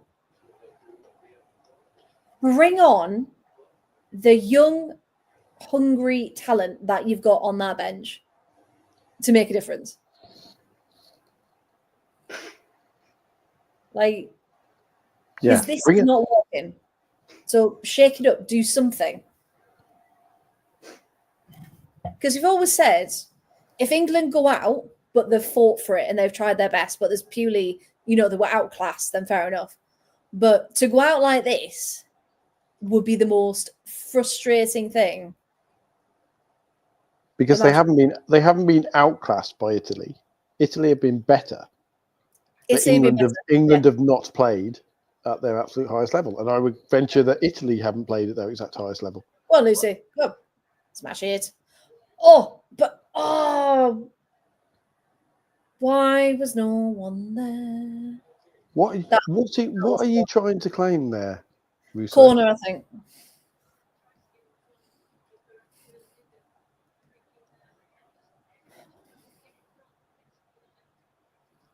Or possibly for him taking someone out at the knees on the way through. 26,539 are in the stadium. Chloe Kelly getting ready to come on. Fulfilling her sports bar marketing contract there by getting... Well, she did get the deal after the Euros, of course. We just... And Caruso has the ball. Spots Hampton off a line. Luckily, nowhere She makes a habit of that, Caruso does, because she did that against Spain as well. She spotted Catacol off her line. She did. She's not afraid of a hit and hope if she spots the goalie off her line, is she? No. And that's what you need to do. You need someone to have a chance, but have like a good educated chance. Pew. But again, the fact that the Italian midfield are trying stuff like that and making opportunities like that. Yeah. You need just the one sub, Serena. Chloe Kelly, or as she's also known, Savina's Rachel Williams. It shouldn't have made me laugh as much as it did. Okay, Georgia Stanway. So who's moving where then? Chloe Kelly for Georgia Stanway is a weird change. That's a winger for a central midfielder. So who's moving where? Beth Mead coming in more central, maybe? Who was she shouting at? In midfield? Yeah, look. Yes, let's play one of the deadliest strikers on her day in international football in central midfield. Well, nothing else has been working. Might as well try it. Suddenly, Italy cruise to the midfield. We've got a Severini. Oh, Piemonte picks it up. Passes to Caruso. Oh, that header. Header of Piemonte coming in there. Luckily Emma for Severini England, is going to absolutely be kicking herself because if she manages to make that pass, or if she carries the ball a little further, because she had time to carry the ball a little further then. yeah, Possibly it would have forced her slightly wide, so maybe she was thinking, "Oh, I'm getting forced wide, so let's get it back towards the middle." But while she can, yeah. Graham saying, I think Kelly said, Beth, you play the 10.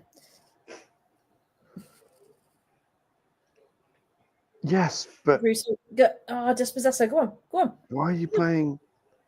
Why not play the player who's supposedly better as a number 10 as a number 10?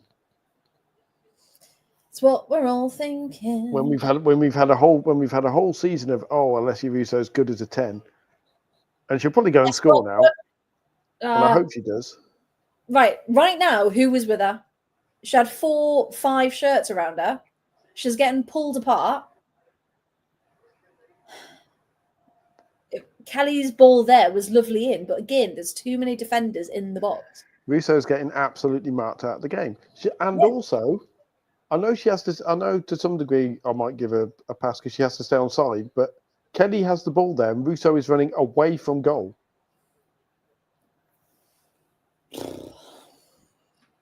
And not like, if you like, diagonally to get in front of Giuliani.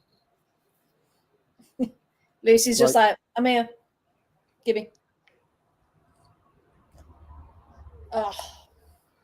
And it worked. It found the head of Lucy Bronze, but again, deflected out once again. Italy now basically playing 11-0-0. Yeah. And it's working. Full-on Catenaccio going on here.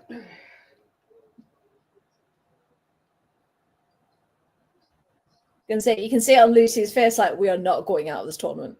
We are not going out to a 1-0. I'll tell you what, if Italy goes through, I hope even more Germany beats Spain, because Italy versus Germany will be fascinating. The battle of the shithousery. Oh! That's Italy defending for their lives.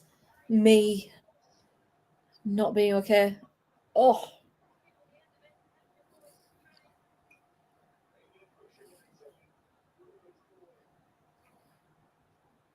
Go on, someone that'll pick it up. To quote Leonardo Bonucci, it might be going Rome. And back in. Giuliani is always going to take that. And also, Giuliani is going to milk every single second that she possibly can out of being down on the ground. And you cannot blame her, because it's exactly what the goalie would do at the other end. Yeah. And she also knows that even though she's on a yellow card, it would have to be absolutely egregious time wasting to be given another yellow. Yeah, it would.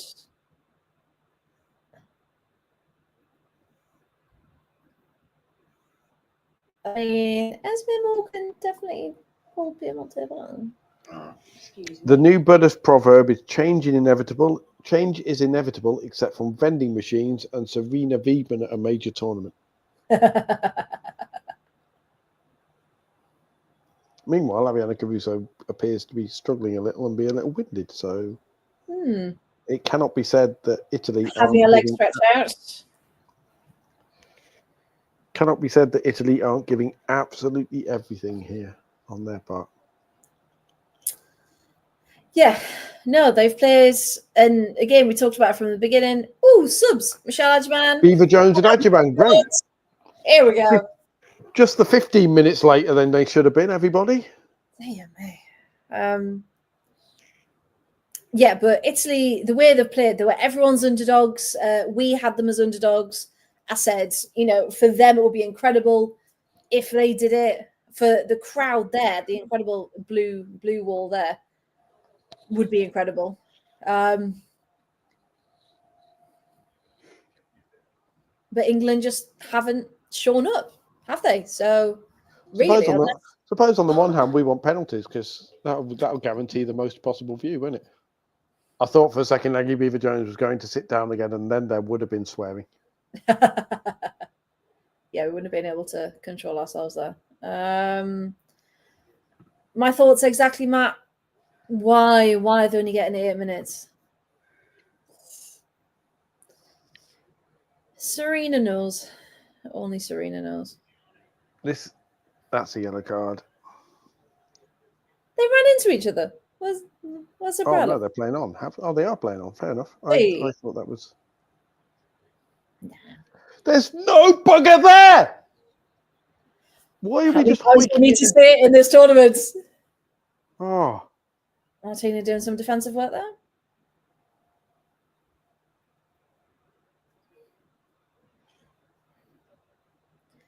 Secure Walsh. Pass it through. Russo's there. No. Chloe Kelly, come on. Strike. Oh. Why is everyone just standing still? right. Subs now. Now. Off. Everyone off. Start again. New team. Here we go. We go in desperation. Defender for striker. Full on football manager. Oh. Williamson off. Adjumang on. Millie Bright up top. Come on. And Russo off. off. Jones. Here we Sarah go. Hutchinson saying it's time for the youngsters for the 24-year-old Aggie Beaver Jones. No, she's not. She's a bit younger than that, but she's been around for bloody ever. I say she's 19, isn't she?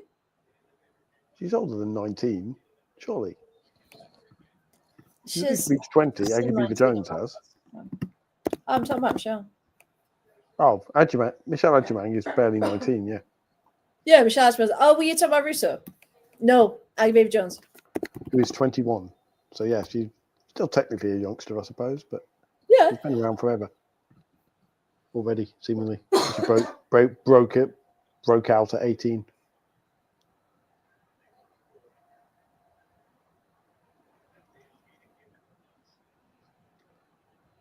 The way the Italian fans are reacting to, yes, we've won a corner, just shows you everything, doesn't it? I wonder if the Italians are now already in the conversation of, do we keep this in the corner or do we actually play it? Yeah. We'll give them the benefit of assuming that they may have a short corner routine as well with Di Guglielmo and Caruso. Not Caruso. Well, they're just Oliviero. Apparently, you need two people to take corners in Italy. I'm going to stand behind you, and then we're going to do a conga line onto the pitch, and then we'll do a step over. 2-0. Oh, Hannah Hampton! Hannah Hampton. Well done. More goals in it. It was blasted right into her belly. Which is okay. That one, you just English, back up. Emma Severini from a yard and a half out, and if England do equalise, Emma Severini is going to have nightmares. Why was that blown?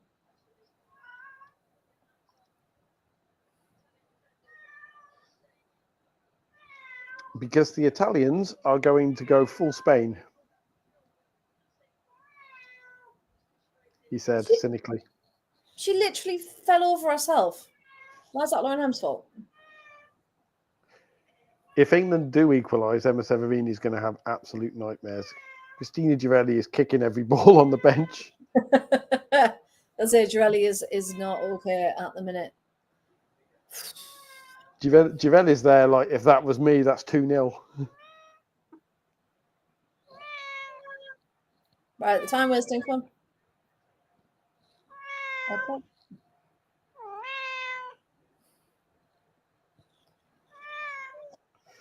Okay. I think this tournament will be the death of In Serena We Trust. I think it was on life support after the World Cup, even though they made it to the final because of the manner with which England made it there and the stuff since. And I think now, assuming that England don't get a goal in the next 10 minutes or so. No. Because so when the French squad was announced, everyone went, how can you do that? How can you not bring Renard? How can you not bring Les Sommer? Oh, that's got to be something, surely. And it is indeed a yellow card. Good. That is what we call a necessary foul. Yes. because that Linari isn't stopping for anything there. Linari's like, I'm either winning the ball or flattening you. You are not. To this. You are not breaking into the space. No.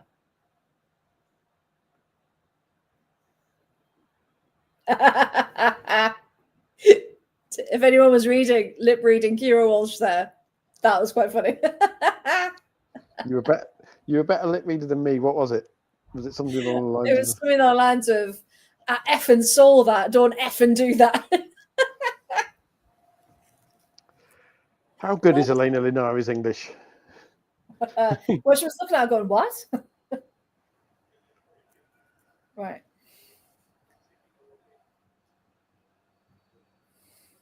The sad thing about this is I'm not actually bothered in the sense that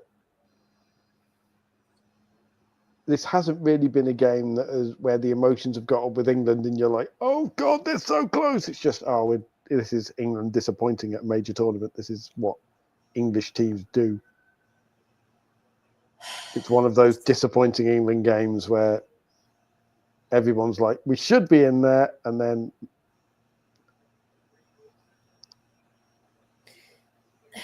this is overconfidence because it's Italy. Yeah, everyone went, it's only Italy. And we were like, no, you can't say it's only Italy because they're fighting for it. You look at every single player on this pitch. They haven't stopped.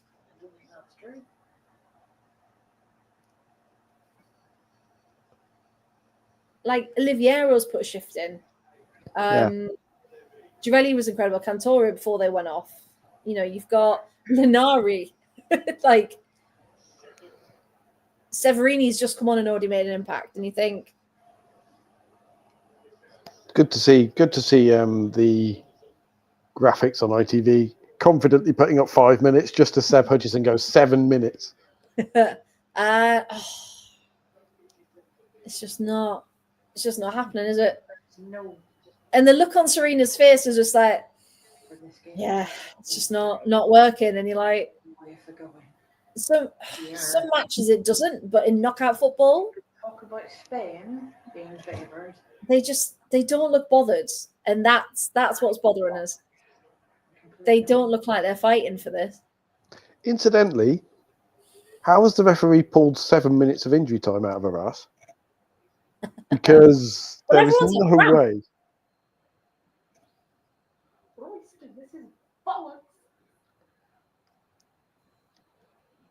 Put it this way: after this second half, if Spain were 1-0 down and been given 7 minutes of injury time, there would be all manner of conspiracy theories that I would be spouting. Mostly from you, yes. So, in order to acknowledge this properly, I will point out Esme Morgan yellow card for trying to start a fight.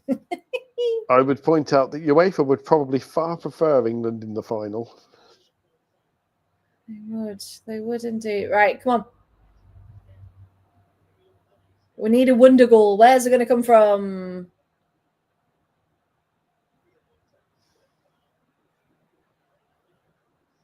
Good Lord, she's Olivia Hero's ripping flying. I'm so confident I'm not going to score. I'm going to do the fucking dashes. It's a bit like Right, Brand the other night. How she was still running, I do not know. Oliviero has been phenomenal tonight. All over the pitch. Now you know England aren't winning because now in injury time we're with the desperate English fans in the crowd realising that no, England are not going to defend their title. Mm-mm. I mean, it was always a far-fetched idea, wasn't it, that they could do it? Because we know what other teams can do, and we know, unfortunately, that England do succumb to the I don't think that's an unpopular opinion at all, Emma. I think you'll find it's an unpopular opinion if you're Lionesses FC, but the Ella Toon should not still be on the pitch is not a revolutionary opinion at this point.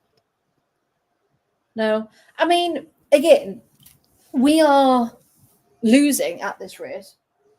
So put Grace Clinton on, put My Letitia on, like get some get some youngsters on the pitch.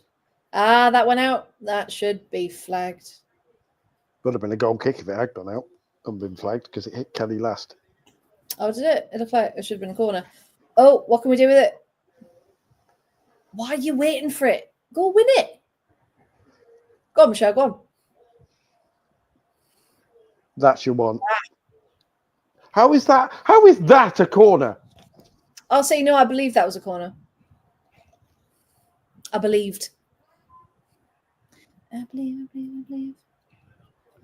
Well, of course, we're not going to get a stab home from a corner because Chloe Kelly's taking it. So someone else will have to do the fall over backwards. Oh, we're officially in Hannah Hampton coming up territory. Hannah, be prepared to sprint, mate. Come on. That is an absolutely shit corner, Chloe Kelly. That is a horrific corner. If that doesn't show that everything has gotten to this team, pressure-wise. Again, it happens, human error, we know, but that's not what you want when you've got 3 minutes to prove yourselves to equalise.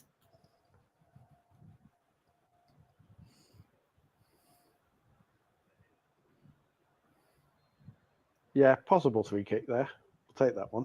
Severini. Just throwing Kira Walsh to the ground.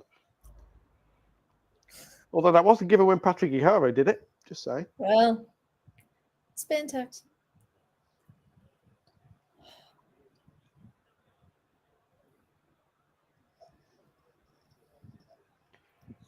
Right, if England don't score, give me an Italy-Germany final.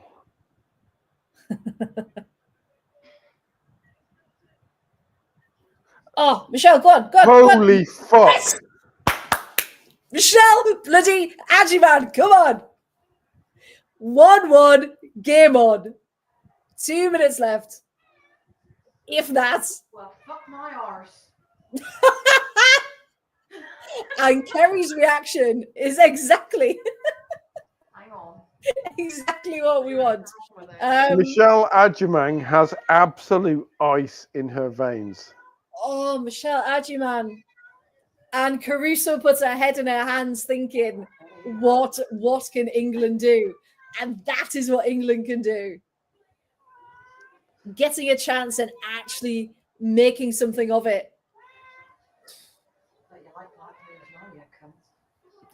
I'm not sure Jesus was on the pitch, Emma, to be honest. Because Graham Wright says, Adjumang! Do not repeat that. Do not repeat that. I will unplug the router. I think it was accurate. Do not. Not even the edited version. No. That was for your ears. Are we still waiting for VAR? Are we still waiting for VAR to decide that Aggie Beaver Jones's challenge on Laura Giuliani might have been illegal? Yep. Oh, bugger off. No, it wasn't. Really? Boom. Get off, Nancy. Stop headbutting the bloody... She's excited.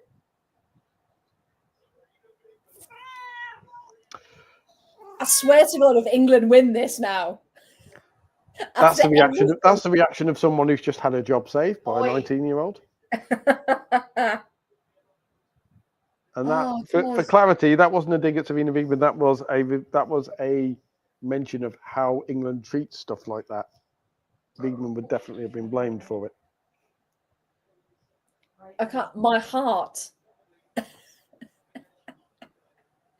Oh God.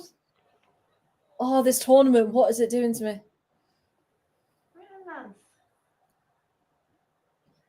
I know what's wrong.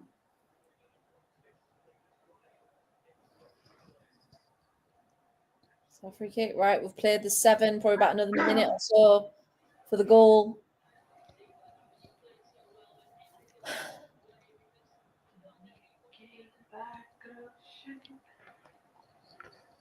Aggie man's like Michelle. Christina Girelli looks like she's just gone somewhere. Like Well, they were celebrating, weren't they? She is not in Geneva at the moment with that facial expression. No. Go on, Aggie. Go on. whatever she's seeing. Fucking hell. Oh, win it. Go on, win it. Aye. Imagine if they win it after all this. Oh, God. Freya's just made the greatest prediction of all time. You watch. This is the viral moment. This is it. Go on. Nope. Win it. Oh, this time. Oh, It's gotta be it, right? Sorry though, but can we talk about how Michelle Adjumang at 19 has the ball fall to her in the 97th minute of a Euro semi-final What is it with you Yeah. in the 97th minute? with 3 or 4 Italians charging towards her? England's entire Euro hopes on her right foot, and she just hammers it. Like the coolness to do composure. that. Yeah. Is that your favourite The game? composure and the belief and to do it. But She is something very, very special, isn't she? she's incredible. Absolutely Best incredible. 5-minute goal. And here we go. Extra time. Are we ready, everyone? I mean, it's not the best 97th minute goal I've ever seen. You know, But we'll take it because we're still in. it's not the most important goal scored in the 97th minute I've ever seen. It wasn't a 35-yard free kick to come back from 10 points from relegation and save a Jeez. football club. But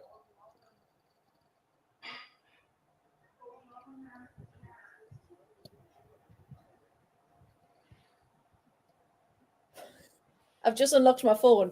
You have 50 notifications. 49 of them are what the fuck, and one of them is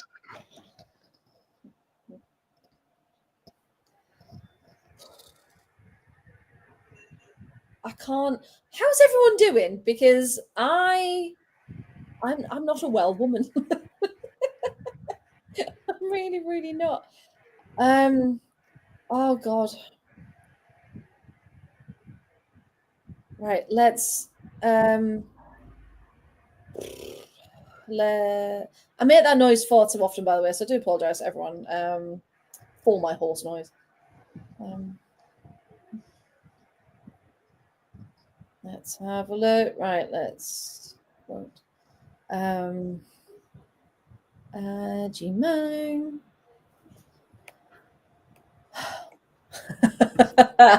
Love Grimmy there. Shout, pull over in the car and celebrate the equalizer. Come on. Oh, sorry. I love the idea of Grimmy sat there, right, driving along wherever he is, with 5 Live on, the commentary going on, and then him just sat there, complete calmness, you know, mirror signal maneuver. You know, the goal goes in, it just pulls over, handbrake, that's fine. calmly. Fucking yes! And pull the car to a sensible stop, handbrake on. Ah! Oh, I love that. After checking appropriately that it is safe to do so and pulling and parking the car, fucking get in! Like,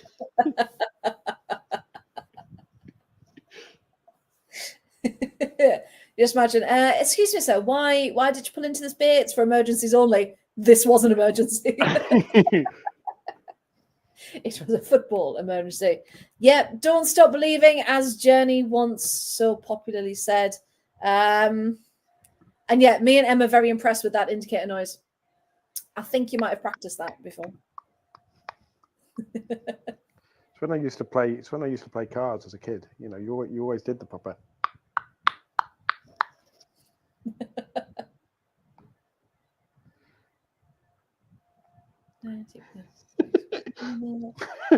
No, you wouldn't even have the maneuver. Mirror, signal, and you're mine! That's the new highway code. The highway code according to Grimmy. Mirror, the Team Chaos highway code. Mirror, signal, and you're mine! Oh, has to be done. Has to be done Hashtag. with so much. That's the new chaos. hashtag.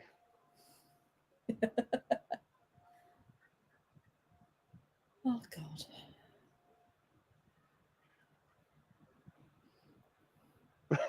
I love the first message I see in our group chat is just Danny going, "I broke a mug." Oh, in our group chat. Yeah. I was going to say, I was like, I can't see it in this chat. Oh, Sam's going full Manchester United fan. Once upon a time, a 12-year-old watched a game in Munich in the 1990s. And once upon a time, a 39-year-old watched an FA Cup semi-final at Wembley, Sam, but we won't talk about it. Yes, I'm still bitter.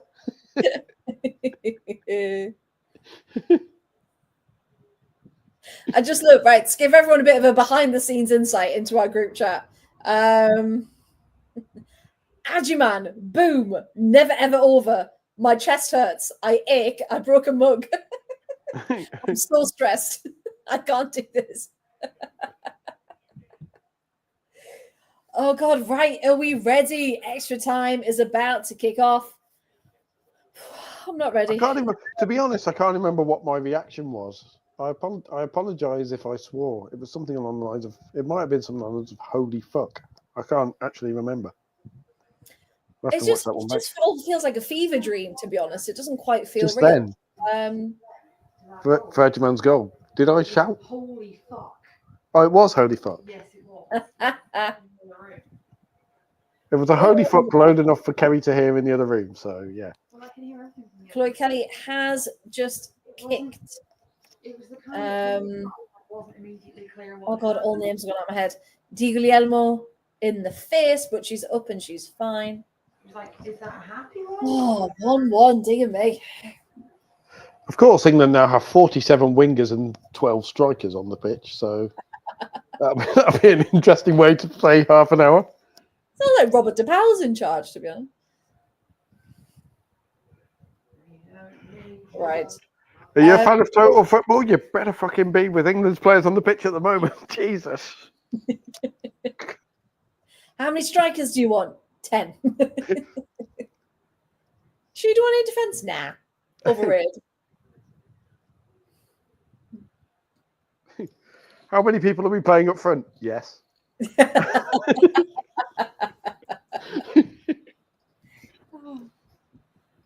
Fun fact, we lost the remote the other day. And when I keep moving... I thought you were going to say just then. I thought it just got hurled across the room. No, we lost it the other day.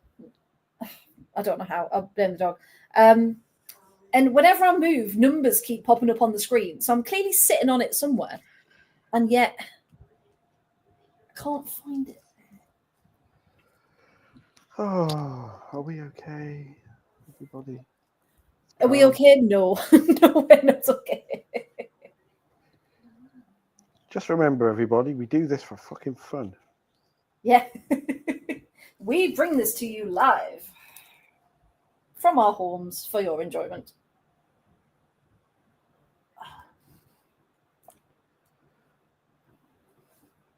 So anyway, yeah. You've already shared it. I'll just retweet yours then. Ah, yes. Rather than a 47, rather than a flipping essay. Hashtag mirror signal Adjumang. If you know, you know. Tag absolute ballpod. Job done. Mirror signal Adjumang. Fantastic. Imagine if she scores the winner in the final. And that's hashtag merch, please. There you go, Sam. Just literally a shot of like an outline of an England player in one of those rear view mirrors. Or an outline of her scoring that goal with just mirror signal Adjumang. I think that's in a very, very niche, very niche audience. But one for each member. I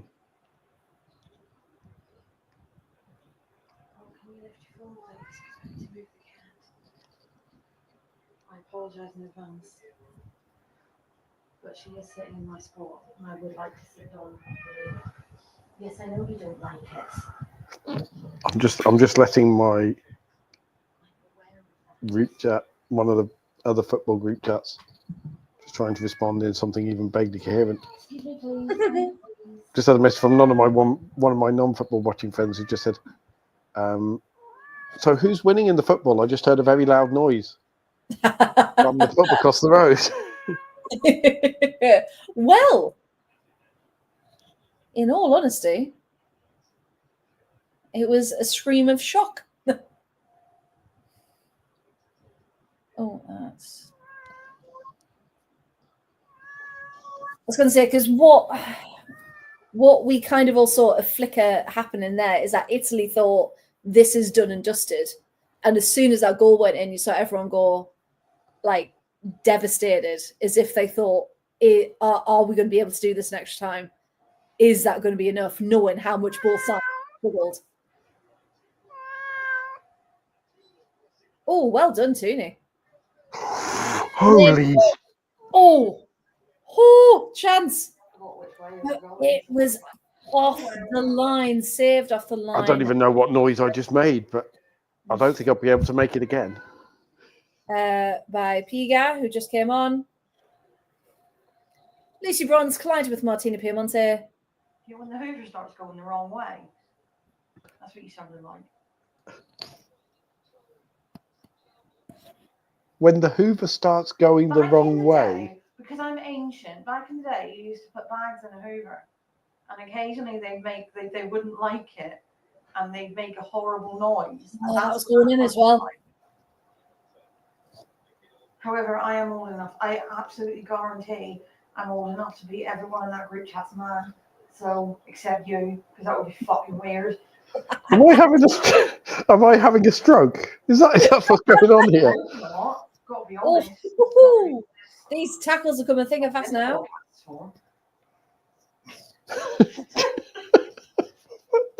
Don't make jokes like that when I'm emotionally. Nice. I just said, "Am I having a stroke?" And her instant response was, "That's not what this podcast is for." Disaster in Greece. Sam's hotel bar is shut. I hear. Oh, well saved, Hannah Hampton. Yes, if we could win this in proper time, we can't deal with penalties. Proper English time. Proper English time. Proper English time. Now, proper English is to lose a semi-final on a penalty shootout, isn't it? No, don't say that. Yes! There is never a good time for Paul McCartney, and never wonderful fucking Christmas time. Ever. It wasn't. It was properly English time. Just don't. I will. Here we go. Come on.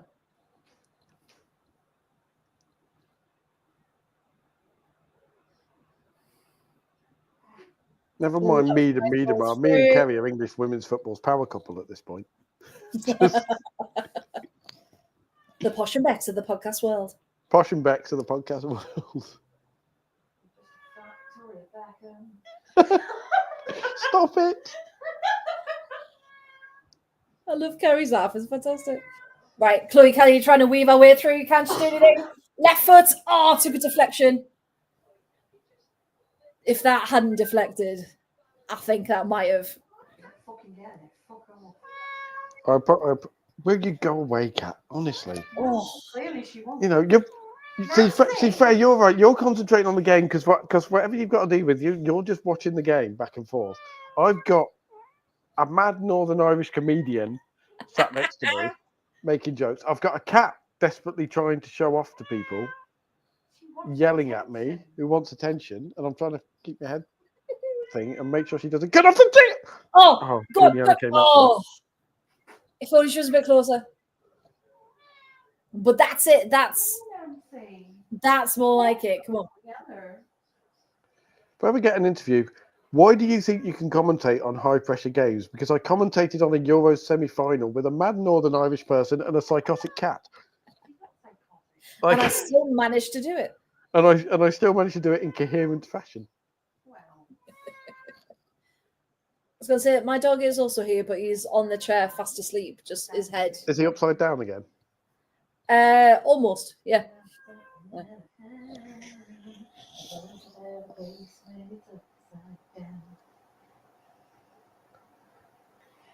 And his snoot's twitching, so he's dreaming. I haven't had any tea either. Oh, have you not? Well, whose fault? I haven't. Not stressful.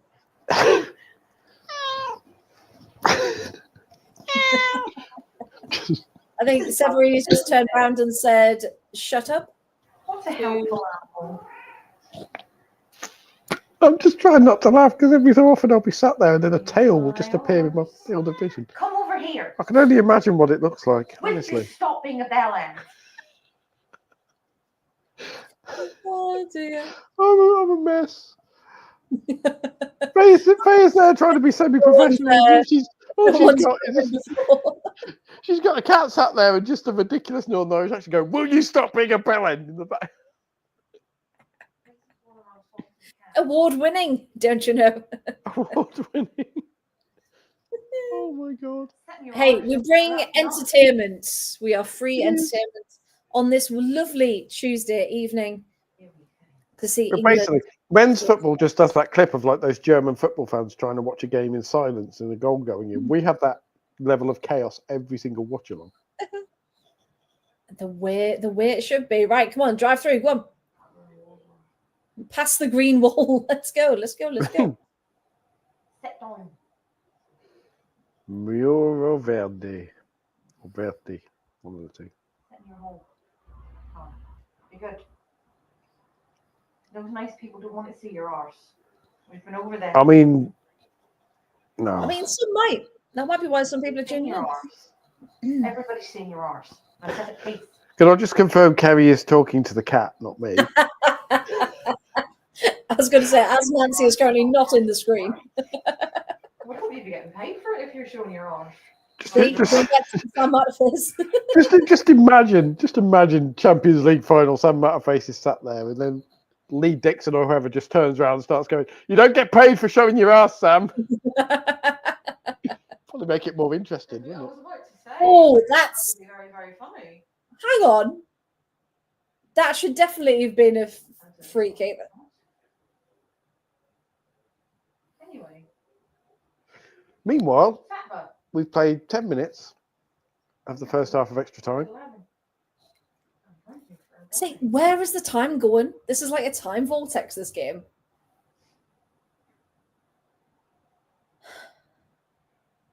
Time passes. Listen, time passes. He said, quoting only Milt Wood. There you go. We're getting Dylan Thomas in football now. I know Wales aren't playing. Hey, we've been live for 2 hours and 12 minutes. We're getting to obscurity now. Don't you worry. Dylan Thomas is obscure. Don't tell Welsh people that. Jesus. They'll be coming back across Offa's Dyke if you tell them that. Jeez. Just loads of angry Welsh English teachers. Just Welsh English teachers. bombing across. Now listen, you size muppet. Don't you be talking about our national poet like that. Where they're from again? Not Wales. I'm going to set a thing where every time you do an accent, you have to give me a tenner. Does my own count? No, because Coventry doesn't have an accent. Yeah! This is what I have to put up with. Honestly. Oh, Kerry, you're funny. Anyway, sorry, that's not technically true. Andrea Sonchin still standing anxiously waiting for a bus. I wonder if we'll see another Sonchin shuffle if they get through. He's standing there. He's on his way. He's already on his way to his middle management job in a small law firm. What? I was going to go cheese factory. Did you just say cheese factory? I did, yes. Andrea Sonchin is in a cheese factory. He's an accountant in a cheese factory. Yeah. Wouldn't that be nice? Nice little Italian cheese shop. Provides very, very nice Gorgonzola. Not Gorgonzola, because Gorgonzola was too predictable. So Gorgonzola. Well, of course. Oh, thanks, Simon. We do appreciate you. Which is basically brie with much waving of hands. Gorgonzola is. Oh, if you're going to make a tackle, you're going to have to do it better. Lucy, go on. Yeah, bring her down. Not there! Not. It's like you're shouting that just as she crosses into the penalty area. I'm like, not there. Go on, Michelle. Go on, Michelle. Good. Good. Take her on. Good. You're faster than her. Go, go, go. Oh, She can sort of make the right pass, but that she was just like, that ball's getting there, rather than. Just ran out of time, didn't she? But like, oh, very nice. Go on. Is anyone there? Is anyone there? Of course they're not. Because it's a day with a Y in it. But those crosses going back in, well taken, Laura Giuliani. Oh, Giuliani. That's big goalkeeping. That is. That's big girl goalkeeping. Big girl goalkeeping.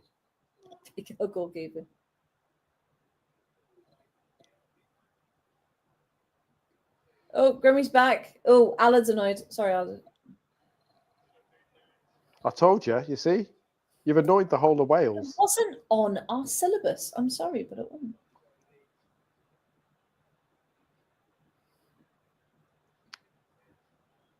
And all the people of the lulled and dumbfound town are sleeping now. Sorry, I'm just doing ASMR to calm everybody down. I'll just do we need a bit.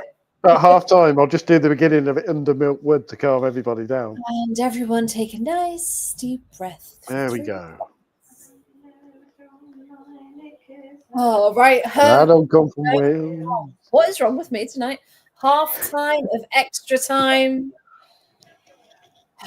Do we think we'll see any more subs, or do we think this is it now? Because we've made, let's have a look at our little table. 1, 2, 3, 4. We've only made 4. 1, 2, 3, 4, 5. Italy have made all 5, but I think we looked and we were allowed 1 more when it goes to extra time. Just the silhouette of Ian Wright celebrating. And Kamagani. Oh, fantastic. And the other one who we don't mention. The other one that we don't mention. No. No need for that.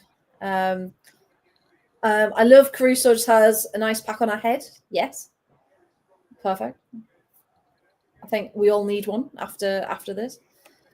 I love the way you expected me to come up with a rational thought at this point. I just... Well, no expectation. Not at all. Right, should we do some stats then? So, possession, pretty much nothing in it. 59-41. 19 shots for England, 4 on target. 11 shots for Italy, 5 on target. 49 touches in the box for England, only 18 for Italy. Hannah Hampton's had to make 4 saves. Giuliani's only had to make 3. Fouls, 19. 6 shots have been blocked for England, 0 for Italy. Attempts outside of the box, 5 each. Yeah, so all of them are. Grace Clinton coming on. Oh, Grace Clinton. Here we go. I didn't see for whom because I was explaining why. Kira Walsh. Kira Walsh. Excuse what? Yeah. Yeah. Yeah. That's just nice. So England's formation now something like 4-0. 1-1-3-7-8. 4-0-7. 4-0-3-4 or something. That sounds all right. Yeah. So like 3-1-1-4. Does that add up to 5, 6? Oh, that was an awful clearance by Giuliani. Someone pants on that. Come on. Hey, there she is. There's Hempo. And she was. Lauren Hemp is now face down. That's good. That's exactly what you want to see. Go away. Stop talking to me. Fantastic. The ref there. Jeez. Oh, that was nasty. She looked like she went face first into the turf then. Eesh. Hope she's okay. And she's up. She has picked herself up, but ooh. Lauren Hemphill is one of those players who, no matter what, she gets up. That was a full-on wrestling face plant, that was. And that was a proper, yeah. Was a proper tackle. Ooh. Ref, excuse me. Ref, there are some issues. We don't like the English. Where was that With- supposed to be from? Was that just a generic European accent? You just I came don't up want to with. offend anyone. I'll just be a bit European. Ironically, from an Italian, that was a proper Brexit tackle. Christ, man. The politics. Don't tell me. I don't care.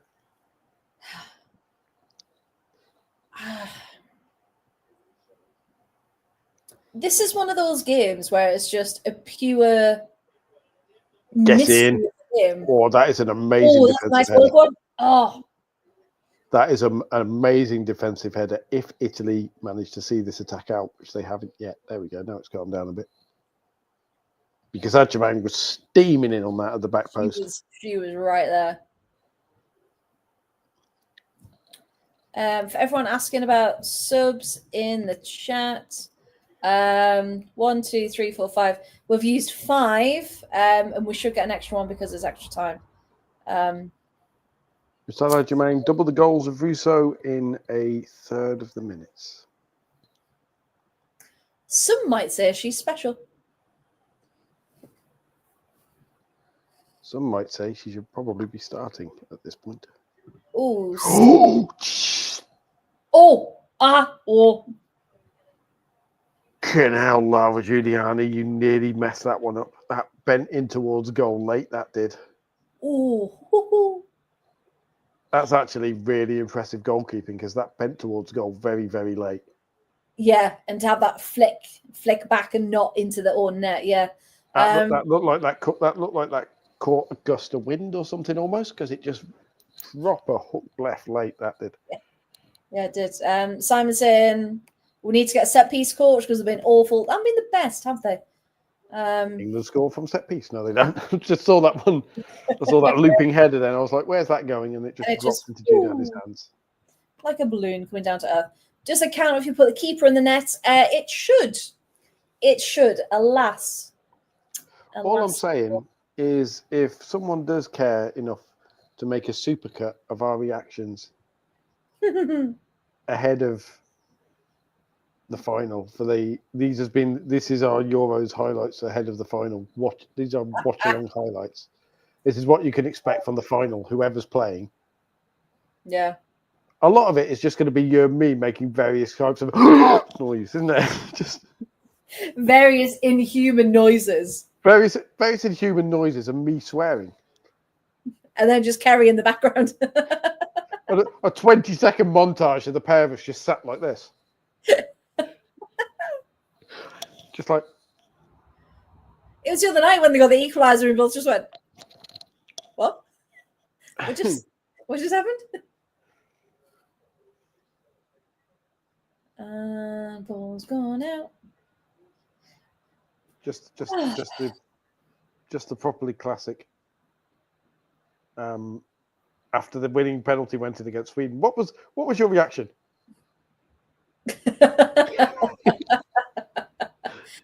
We had to be resuscitated because who knows what that performance was. Knock it out. What a Paul and Freya's quote of the Euros. There's nobody in the middle. Equally with how the fuck have they done that? I told you someone should have been in the box.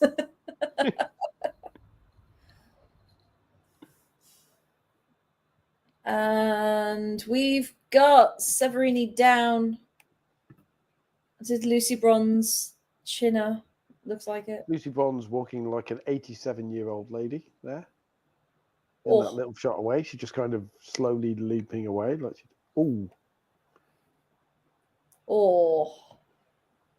I mean, she headbutted Severini's back as Severini leapt then, so they're both a bit sore after that one. Yeah. Hence, walking a bit precarious.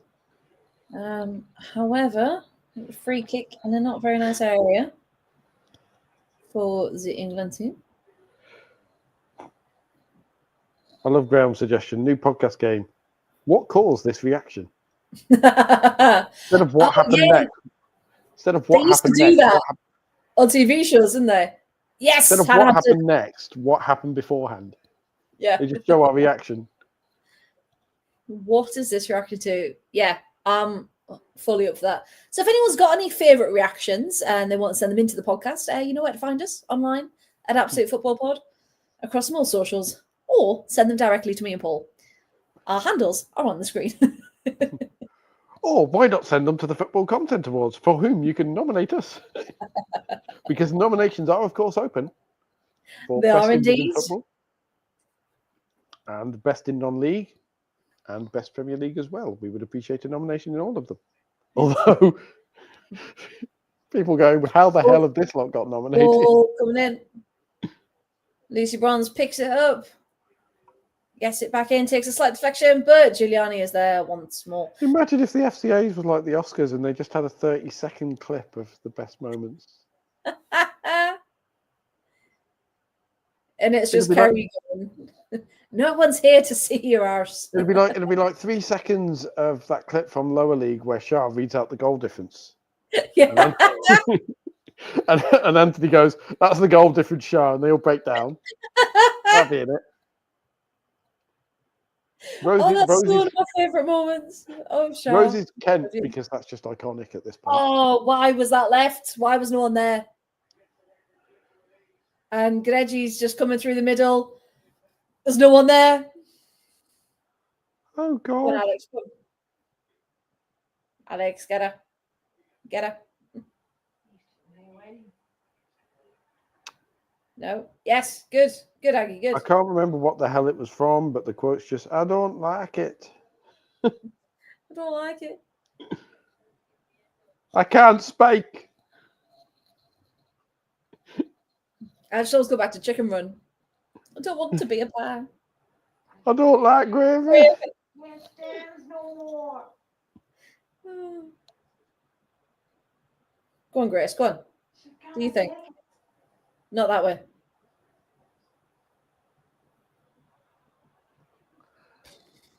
I don't know how yes done it, but yes done it. Oh, ball. Linari's header. Linari's a tank, isn't she? I know we've said this throughout the whole Really competition. is. Absolute tank. How is she not? I mean, I know she might want to stay in Italy, obviously, and be comfortable there, but how is she not attracted at least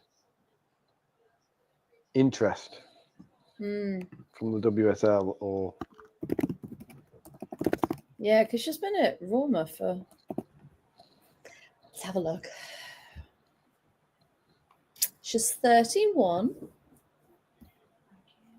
Oh. She went to Madrid for 2 years, made 3 appearances for Bordeaux, and then came back to Roma. So yeah, seems she's happy in Italy. I mean, to be honest, watching this, people would think I'm insane because I'm frowning all the time. There we go. We get a bit of paranoid in there. We haven't mentioned Aussie for a little while. Paranoid on Guitar Hero. Fantastic. Still one of the best fists of all time.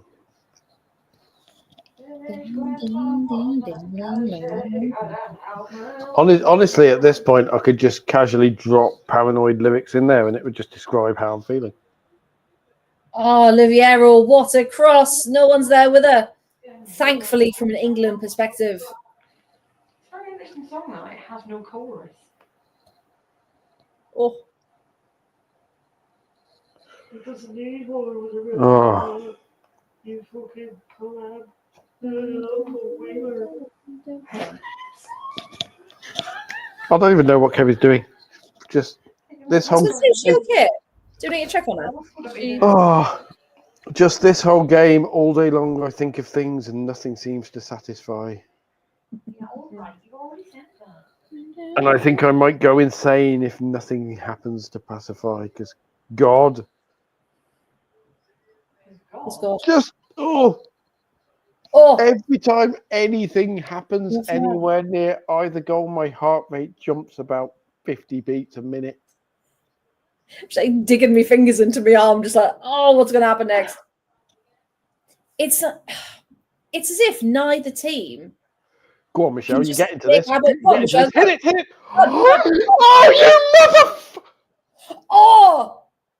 How? Off the crossbar. Michelle Adjiman. I don't know how I managed to restrain myself from fully swearing then, but somehow I remained professional enough to just. Oh, that shot. When did that rule come in? Oh, Just sweet inches. suffering cinnamon toast fuck. Suffering cinnamon toast. Yes, Aggie, go on. Get it. Oh. Someone get with that. Go on. It's not over. Come on. There's still 3 minutes of this. Go on. Penalty! Oh, that's got to be ref. Is it? Has it been given? It has been given. She's like, get out of my face. Oh. Andrea Sonchin just openly laughing. He's just like, I can't believe this. We were winning. Andrea Sonchin is just gone full apocalypse now. He's just sat there cackling madly.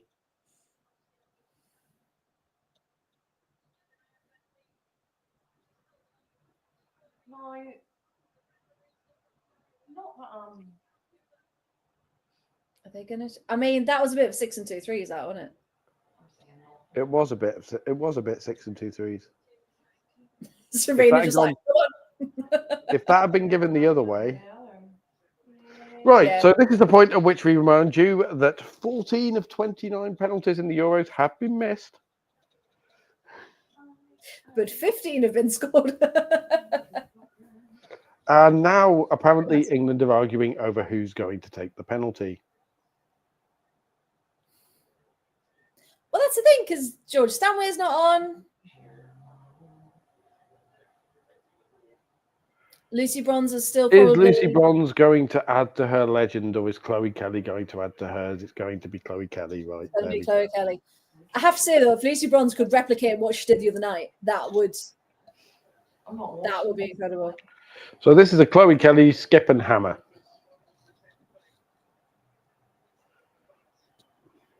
Laura Giuliani looks like she's about to murder everybody. As you would. The pair of them staring at each other like they're about to beat the crap out of each other. Proper drama. You. Oh. Come on, Chloe. The best bit about this, I'm probably not going to react either way. Oh, holy fuck! Oh!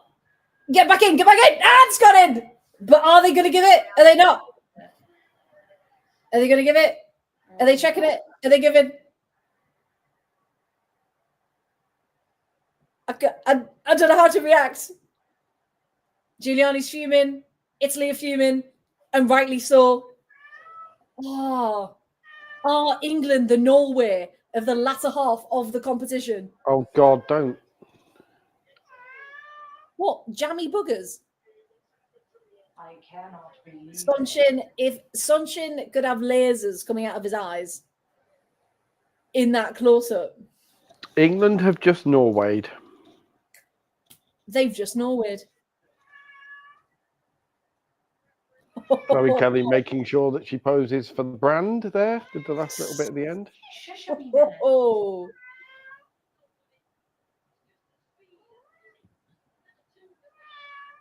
Hello. Yes, England have scored. Yes, noisy baby. I feel horrifically sorry for Laura Giuliani though, because that is an amazing save, and she gets her knee to it the second time. She does. It just goes underneath her.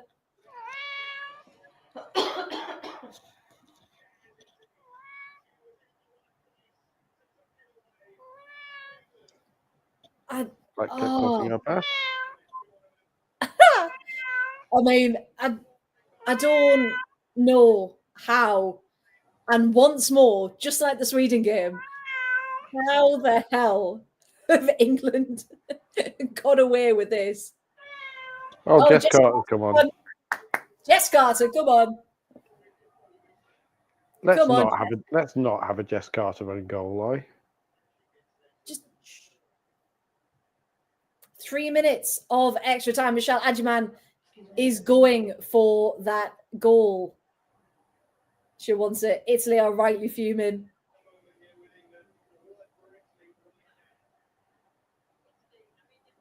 This is mad.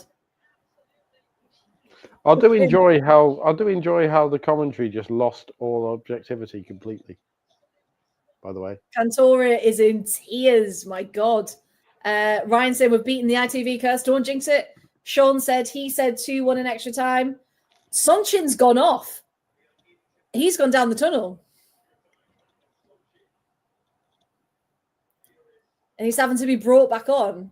Oh, I think he's going down the tunnel so he just doesn't get sent off and fined. I think that's what's going on there. That's what's going to happen. Right. He's back in his seat. Italy have got a minute and a half. If they don't win, it's got penalties.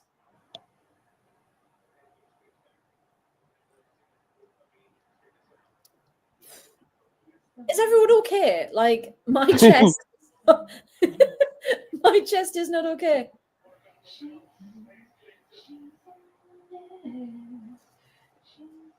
Honestly, the angles in these games, that looked like it was deflecting back in.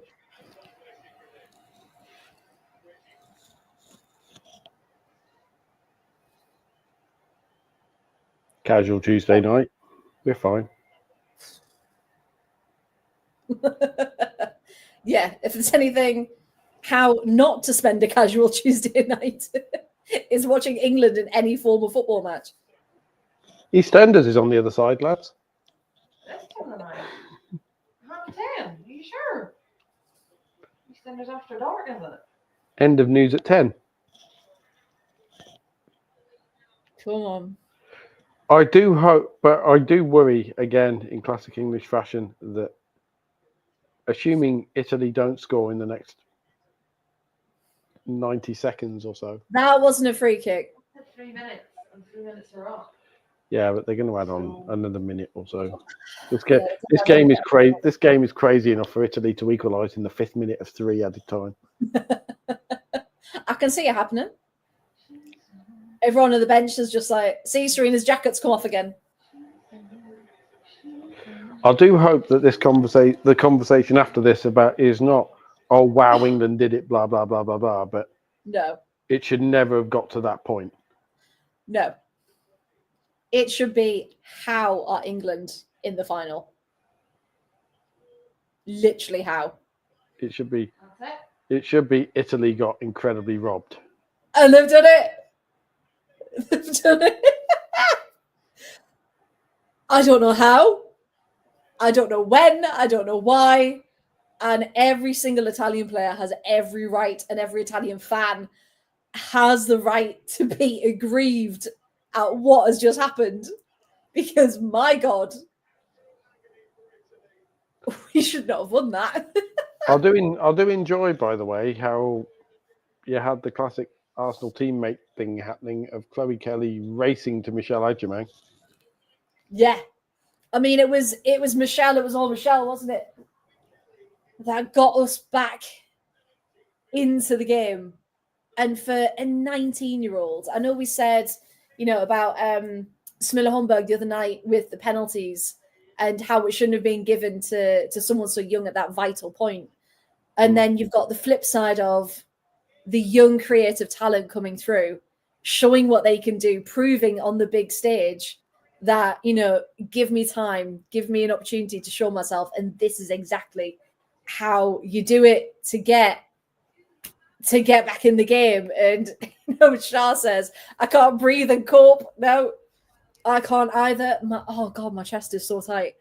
So bloody tight. How have we done that, Simon? Not a clue. So at what point is karma going to bite England then, do we reckon? He said cynically. Go out on pens in the final. Lose the final on penalties. Yeah, it's got to be, hasn't it? Against bloody Spain. Spain. Waiting for the shoe to drop though. Like you can shove Sweet Caroline up your ass as well. Out of context pod quotes. You can shove Sweet Caroline up your ass. And I mean, Italy. If only, again, trying to get my thoughts straight.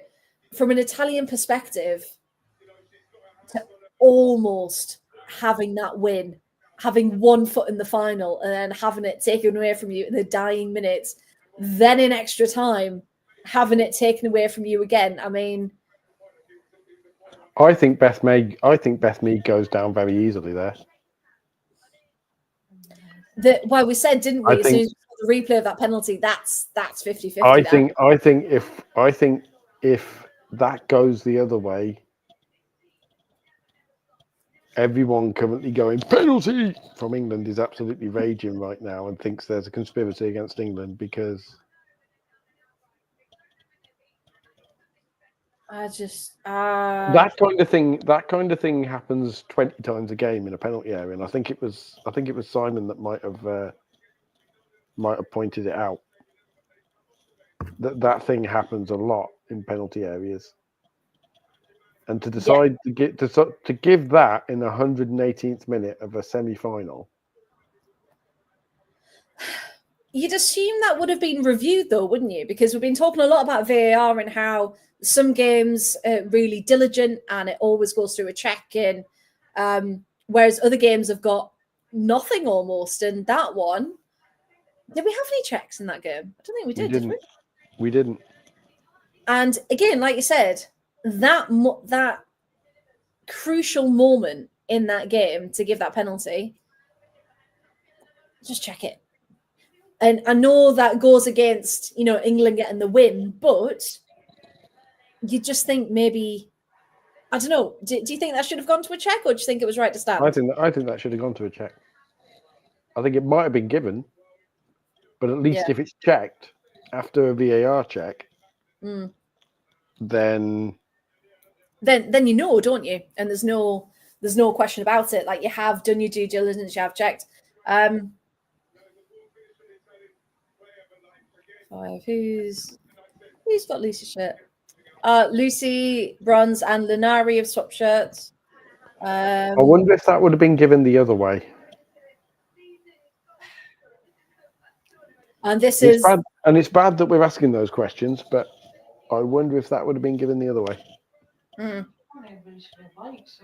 It makes you. It shouldn't, but it does. It does make you think.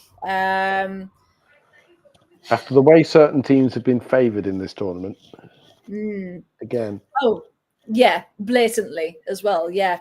Interesting. Paul there. Hi, Paul. The Italians fell easily for 120 minutes. We fell once. Karma.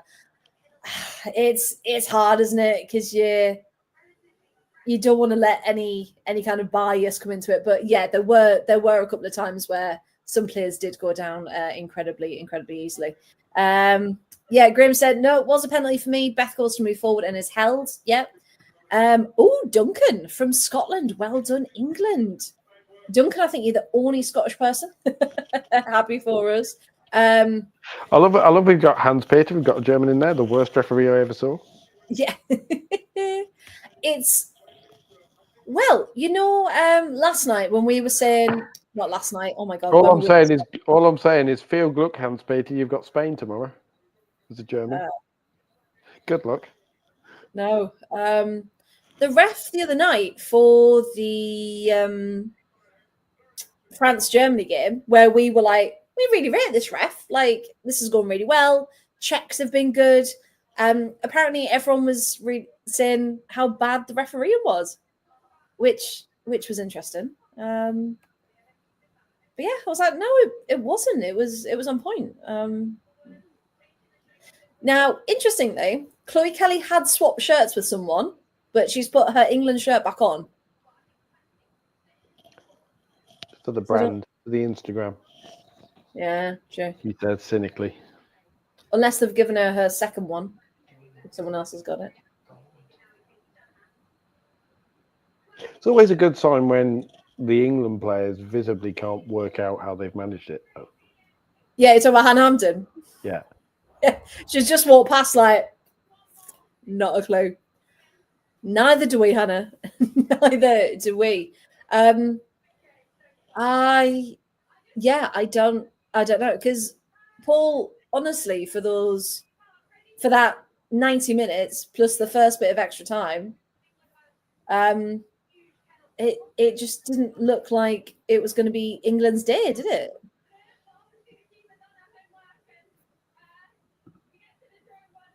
Paolo. I'm just watching. God, though, Giuliani gets a knee to it. That is literally half an inch. I know. That's the kind of thing that's going to haunt people. Yeah, she pulled off some cracking saves during the night. And also Severini firing that shot straight back into Hannah Hampton's body in the second half of extra time as well. Yeah. She puts that either side of Hannah Hampton or gets under it even slightly, and Italy are in the final now. Well, no, we're going to penalties, assuming that everything else goes the same way. Yeah. Yeah, it depends, and then just in the hands of the goalies. But yeah, you just think, you know, all the ifs and buts that make a match, and ultimately, for whatever reason, we've done it again, and we've got through. And Sam said there, no idea what the German personnel said, but looks like the Italians were robbed angle. I mean, you could very well argue that. You very well could. That would not surprise me at all, Sam. No. As neutrals, that is going to be the opinion, I should think, of the vast majority of non-English people watching that game. Yeah. And even, you know, the very, English fans like us who've watched it and gone, you know, we're happy we're through, but how? What was that performance? So yeah, it was the England side that turned up against France, who we thought, we can't really get a pass strung together. We can't really make anything work. We've had 1.5-ish chances. And you just think, what's going to change? When's it going to change? Who's going to change it?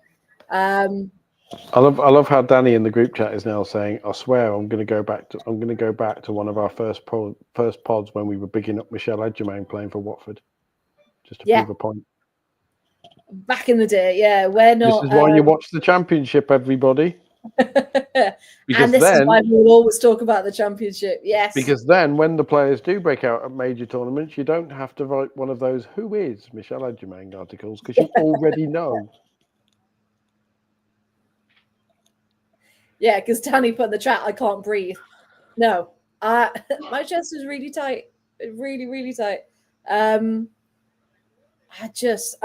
at oh god, my phone's gone mental. Casual Sunday in Bâle, everybody. What we doing on Sunday about 5 o'clock? Well, everyone's going to be here, right? Sunday, biggest. Spread the word, everybody. As Sam says, spread the word. Yes, spread absolutely. Because we've got almost 1,000 with us right now, watching. I swear we're normally slightly more eloquent than this. I would say so, but oh, that's a stinger. That is. No, we're not. Sliding the stiletto in there. That one. How so typical of you. But no, and that's what we love about this. We're appealing to so many people because this is real. This is our genuine, real reactions. Yes, with some football analysis in there, but with everything that's going on in our real crazy lives, bringing you this chaos. Are we allowed to post the reactions with swear words? Because we can't. Because given my reactions to both England goals were exactly the same. Although the second one, classic me, I'm not going to react. Holy fuck! It just takes over. We'll watch them back, and if needed, we can do some creative editing around that. Very creative editing. We can do some beeping. But yeah, Paul, can you sum up that game for me? You can do from an England perspective, from an Italian perspective, whatever you like. But yeah, how how has that game made you feel apart from a bit ill?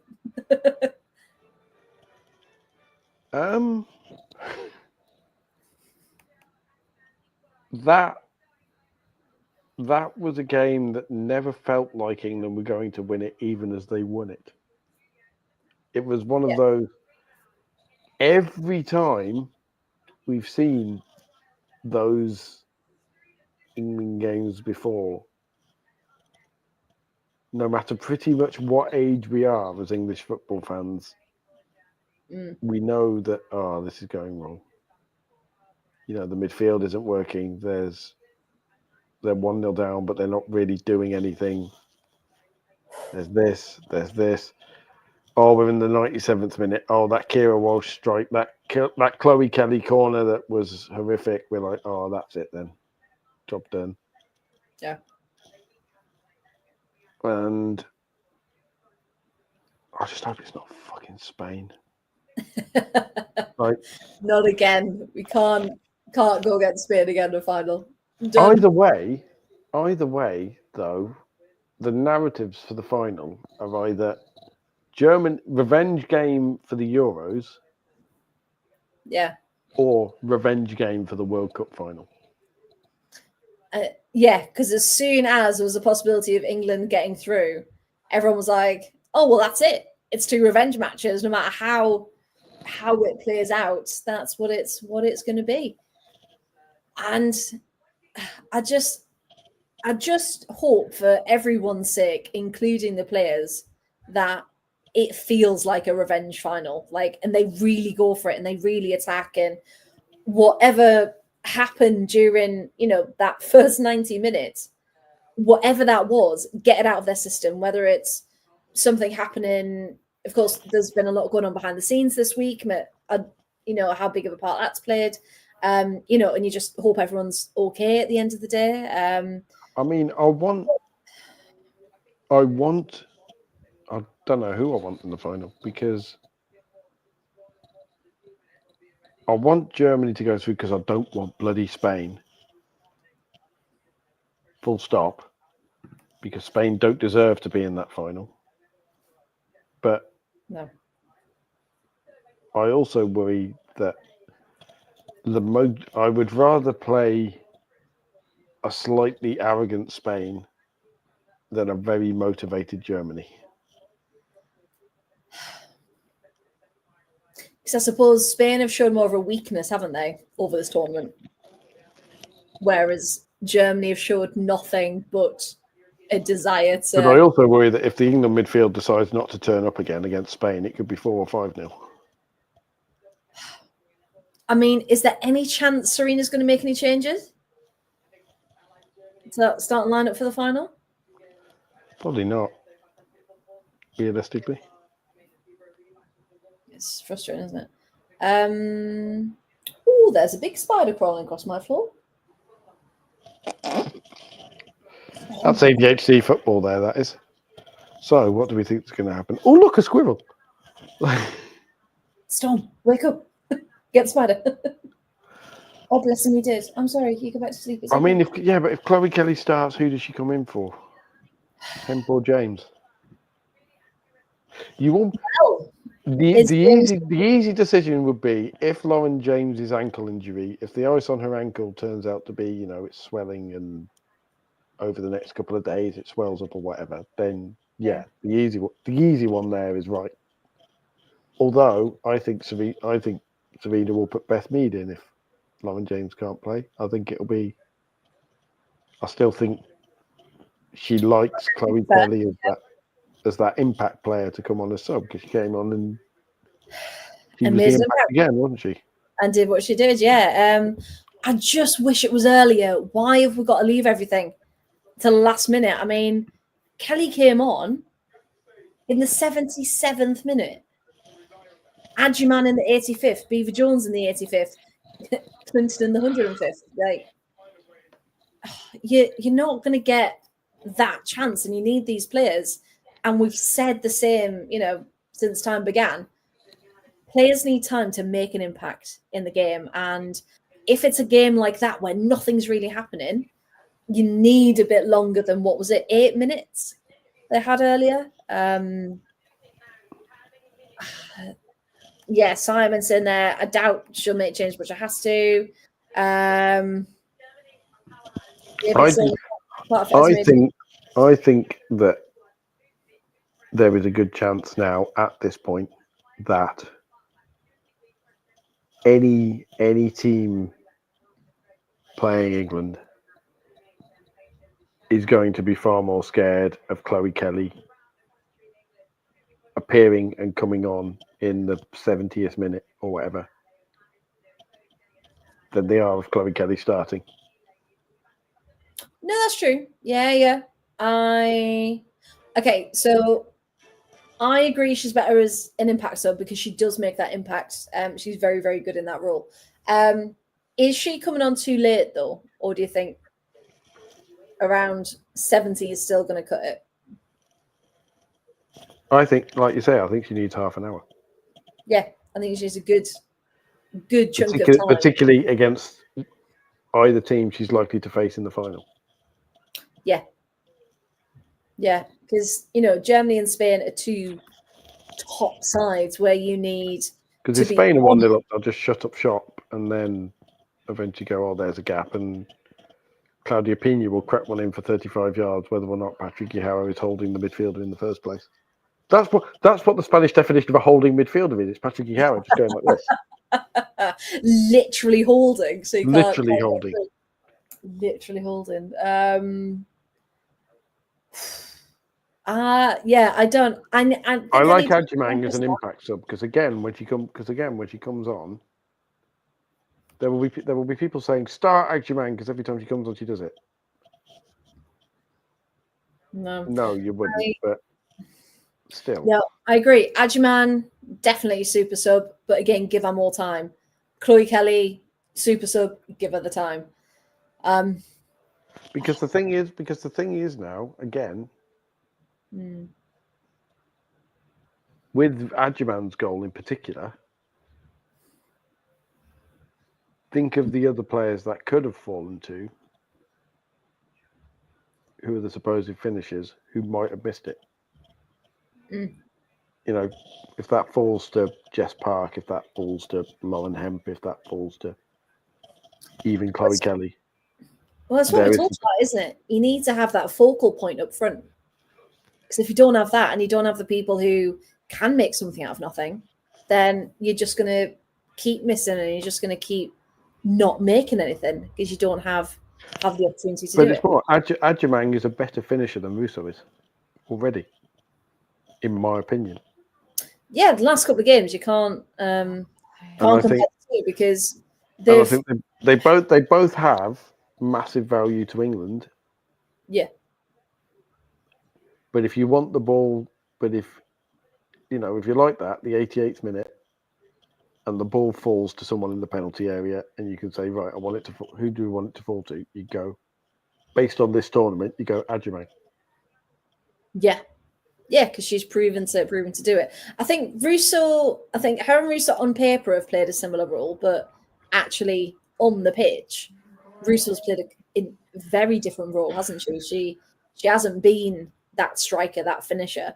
She's, pretty much done everything else, hasn't she? So it's hard to compare in that sense, but proven. If you want someone to finish, then Adjumang's your gal for that.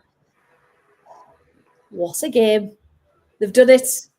England have done a Norway, and they've gotten through to the final in the very, very last minute of normal time and extra time. I was going to say to do it in normal time and extra time, and you just think, how have they actually pulled this off? Good night to our lovely Sam. Thank you, Sam. Yes, thank you for tuning in. So over there in Greece tomorrow on the beach, get on the best of the streams video. Yes. Join us on Sunday. This is what you can expect. Just 5 minutes of what happened? I've seen a lovely comment from Callie there. Thank you very much. Came across these great opinions. Thank you, Callie. Well, we're here tomorrow night as well. Come and join us. And in fact, we're here. Well, I was going to say for the rest of the tournament. There's only 2 nights left. 2 nights left of this tournament. And we do get another England game. And another England game. We get one more. We get one more. I personally think it's because Torvi was wearing a little England outfit earlier. Well, she's got to wear that on Sunday now. I'll make sure it's possible. And I'm thinking on Sunday we'll go with the Aussie tribute. I know it's an event 7 full top, but it's technically Aussie as well with backcountry. Exactly. Aussie. Yeah. So that and my shorts that Kerry absolutely hates, my Levi. Because there's a hole in the arse of them. You can stitch them. But yeah, I fully agree with what Carly's saying that, as they say, it's never over till it's over. Yeah, play to the whistle, keep fighting, and that's exactly what England, and in particularly Michelle Agyman, did. We've been talking about it for a very long time, as Paul said earlier, and we hope that more people start talking and start listening to the voices that watch the championship and go, these are special players. She's being interviewed now on ITV, so. Yes. Oh, she is. I'll have to go back. Just... Yeah. Josh saying, feel sorry for Italy, stuck to the game plan, performed it well. They did. Yeah. And my heart goes out to the Italian team because they did. They played their socks off. I'm going to guess Camila won't talk to you for the next couple of days. I haven't heard from us. That probably says everything. Let's have a look. Yeah, I've got 70 WhatsApp messages. None of them are from Camilla. Dear me. I don't think I want to go through that group chat. That's too many messages. But yeah, I'll tell you what though. Just listening with half an ear to Agyman's interview again. I know we keep saying this, but such an impressive young lady she is. Just yeah, incredible. You just cannot. You have to keep reminding yourself she's 19 years old because she just behaves like she's been. She holds herself so well, doesn't she? Yeah, such an extraordinary talent. Yeah, and Josh just saying that the one that hit the crossbar.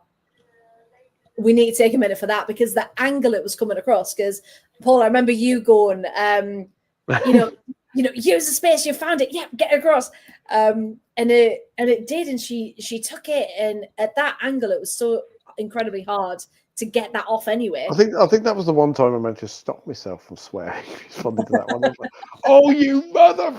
and then just get across. But yeah, the fact that it hit the crossbar was just, and again, that was another moment of, is this how we're going to go out of this tournament? Of all these nearly shots and almost moments. And then suddenly we get a penalty that, again, we've said, could have gone either way.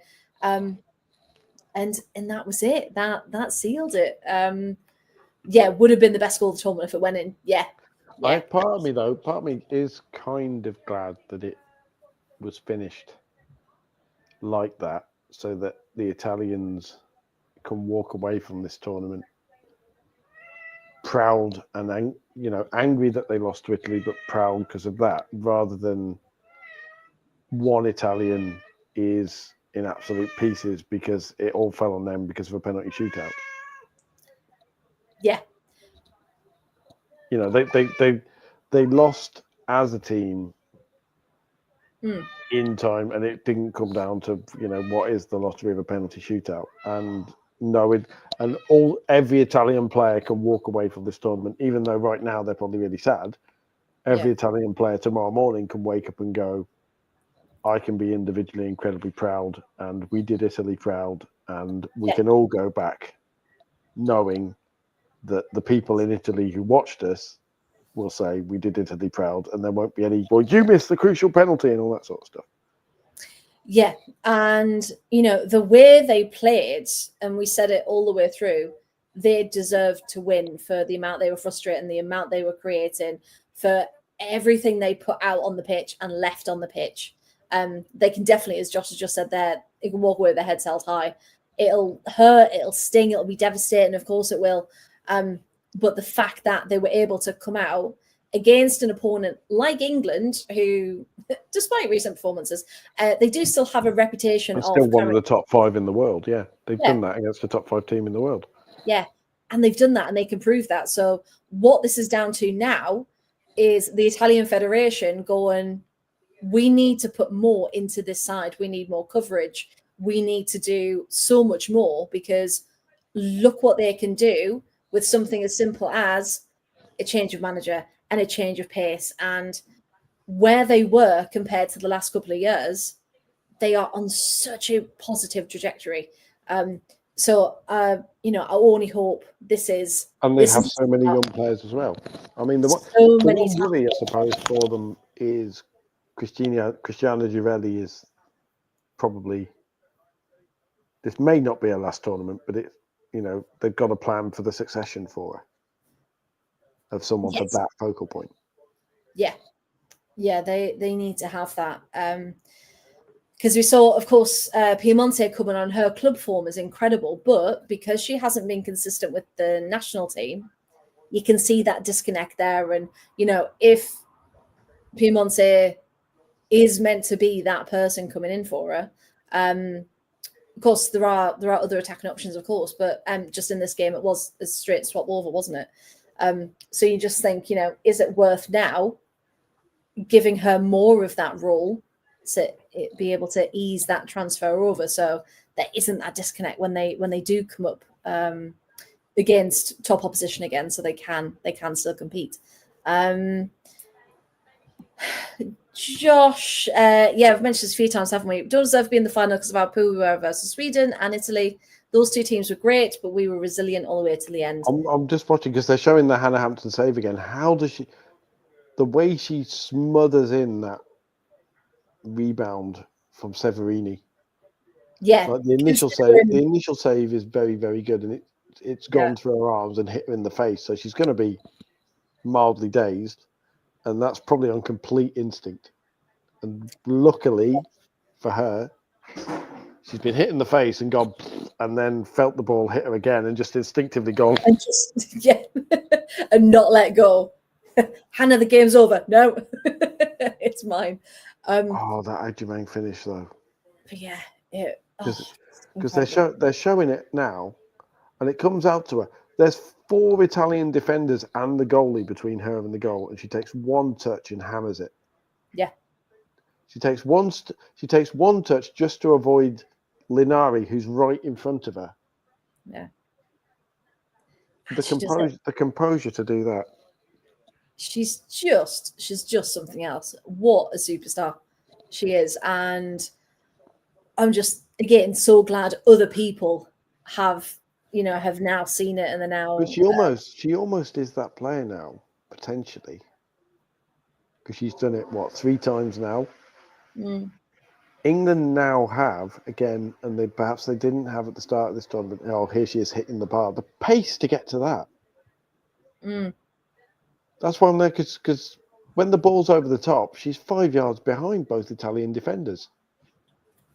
And she just overtakes them both. And that's where I'm there going, go on, and then see it drop and go, that's going in.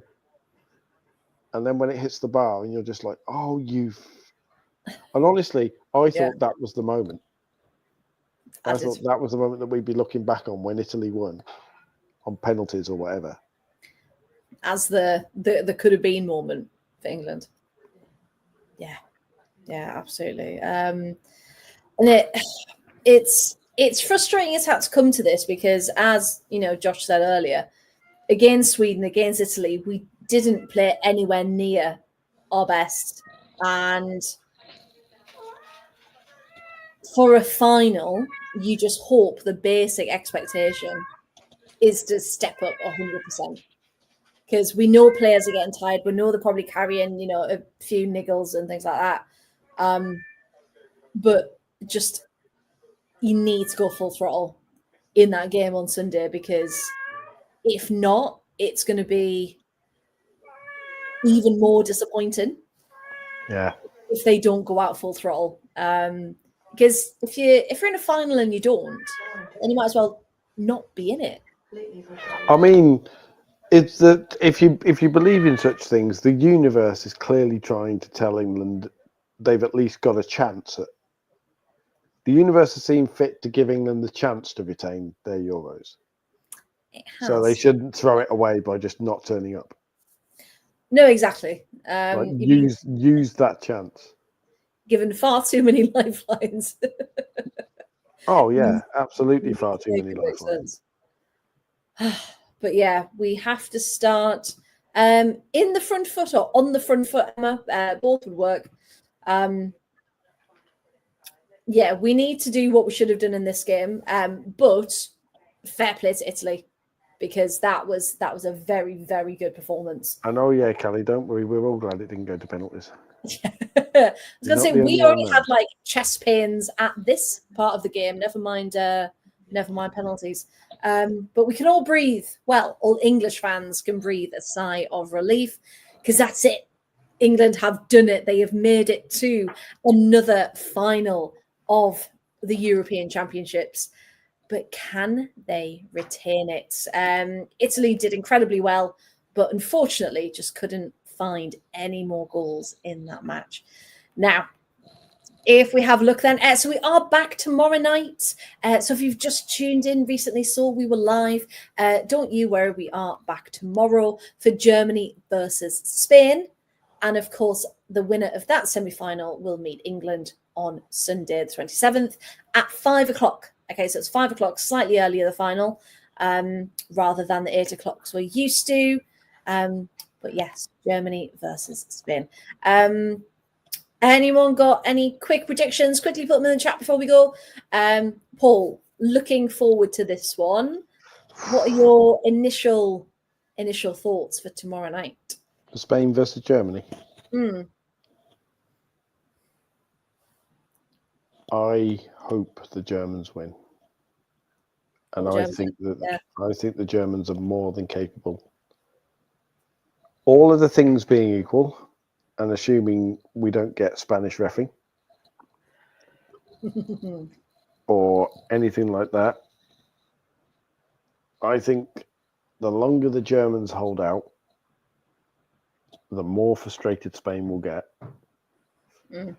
And all the pressure is on Spain, which sounds silly to say when you've got Spain and Germany and all the pressure on Germany.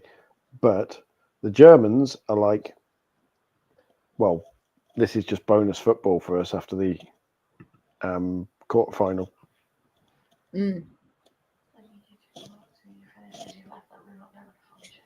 We're amazed we get through.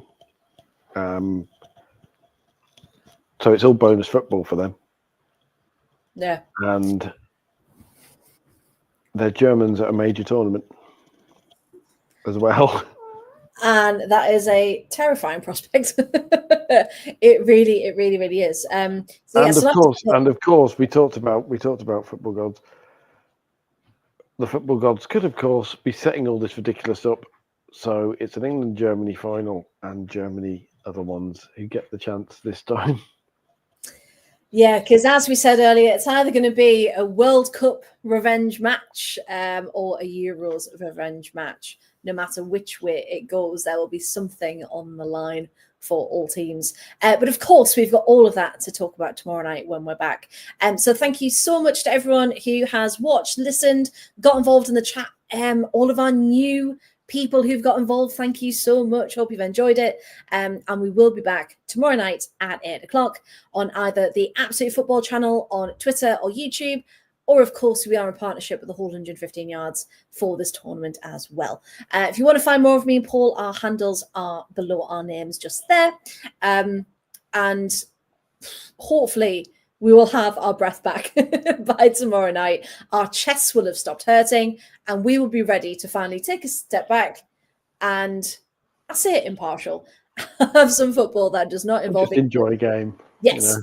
Just enjoy your game. And as Callie says, a good game to watch either way.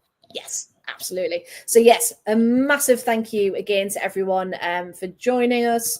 We really appreciate it. So thank you. And if you do want to nominate us for the Football Content Awards, then nominations are open now for all of our podcasts. So Premier League, non-league, women's football, everything you possibly can, if you have enjoyed it. So like, share, subscribe, all of the usuals. But of course, we will be back again tomorrow. And we'll see you there. Good evening and good night. Bye.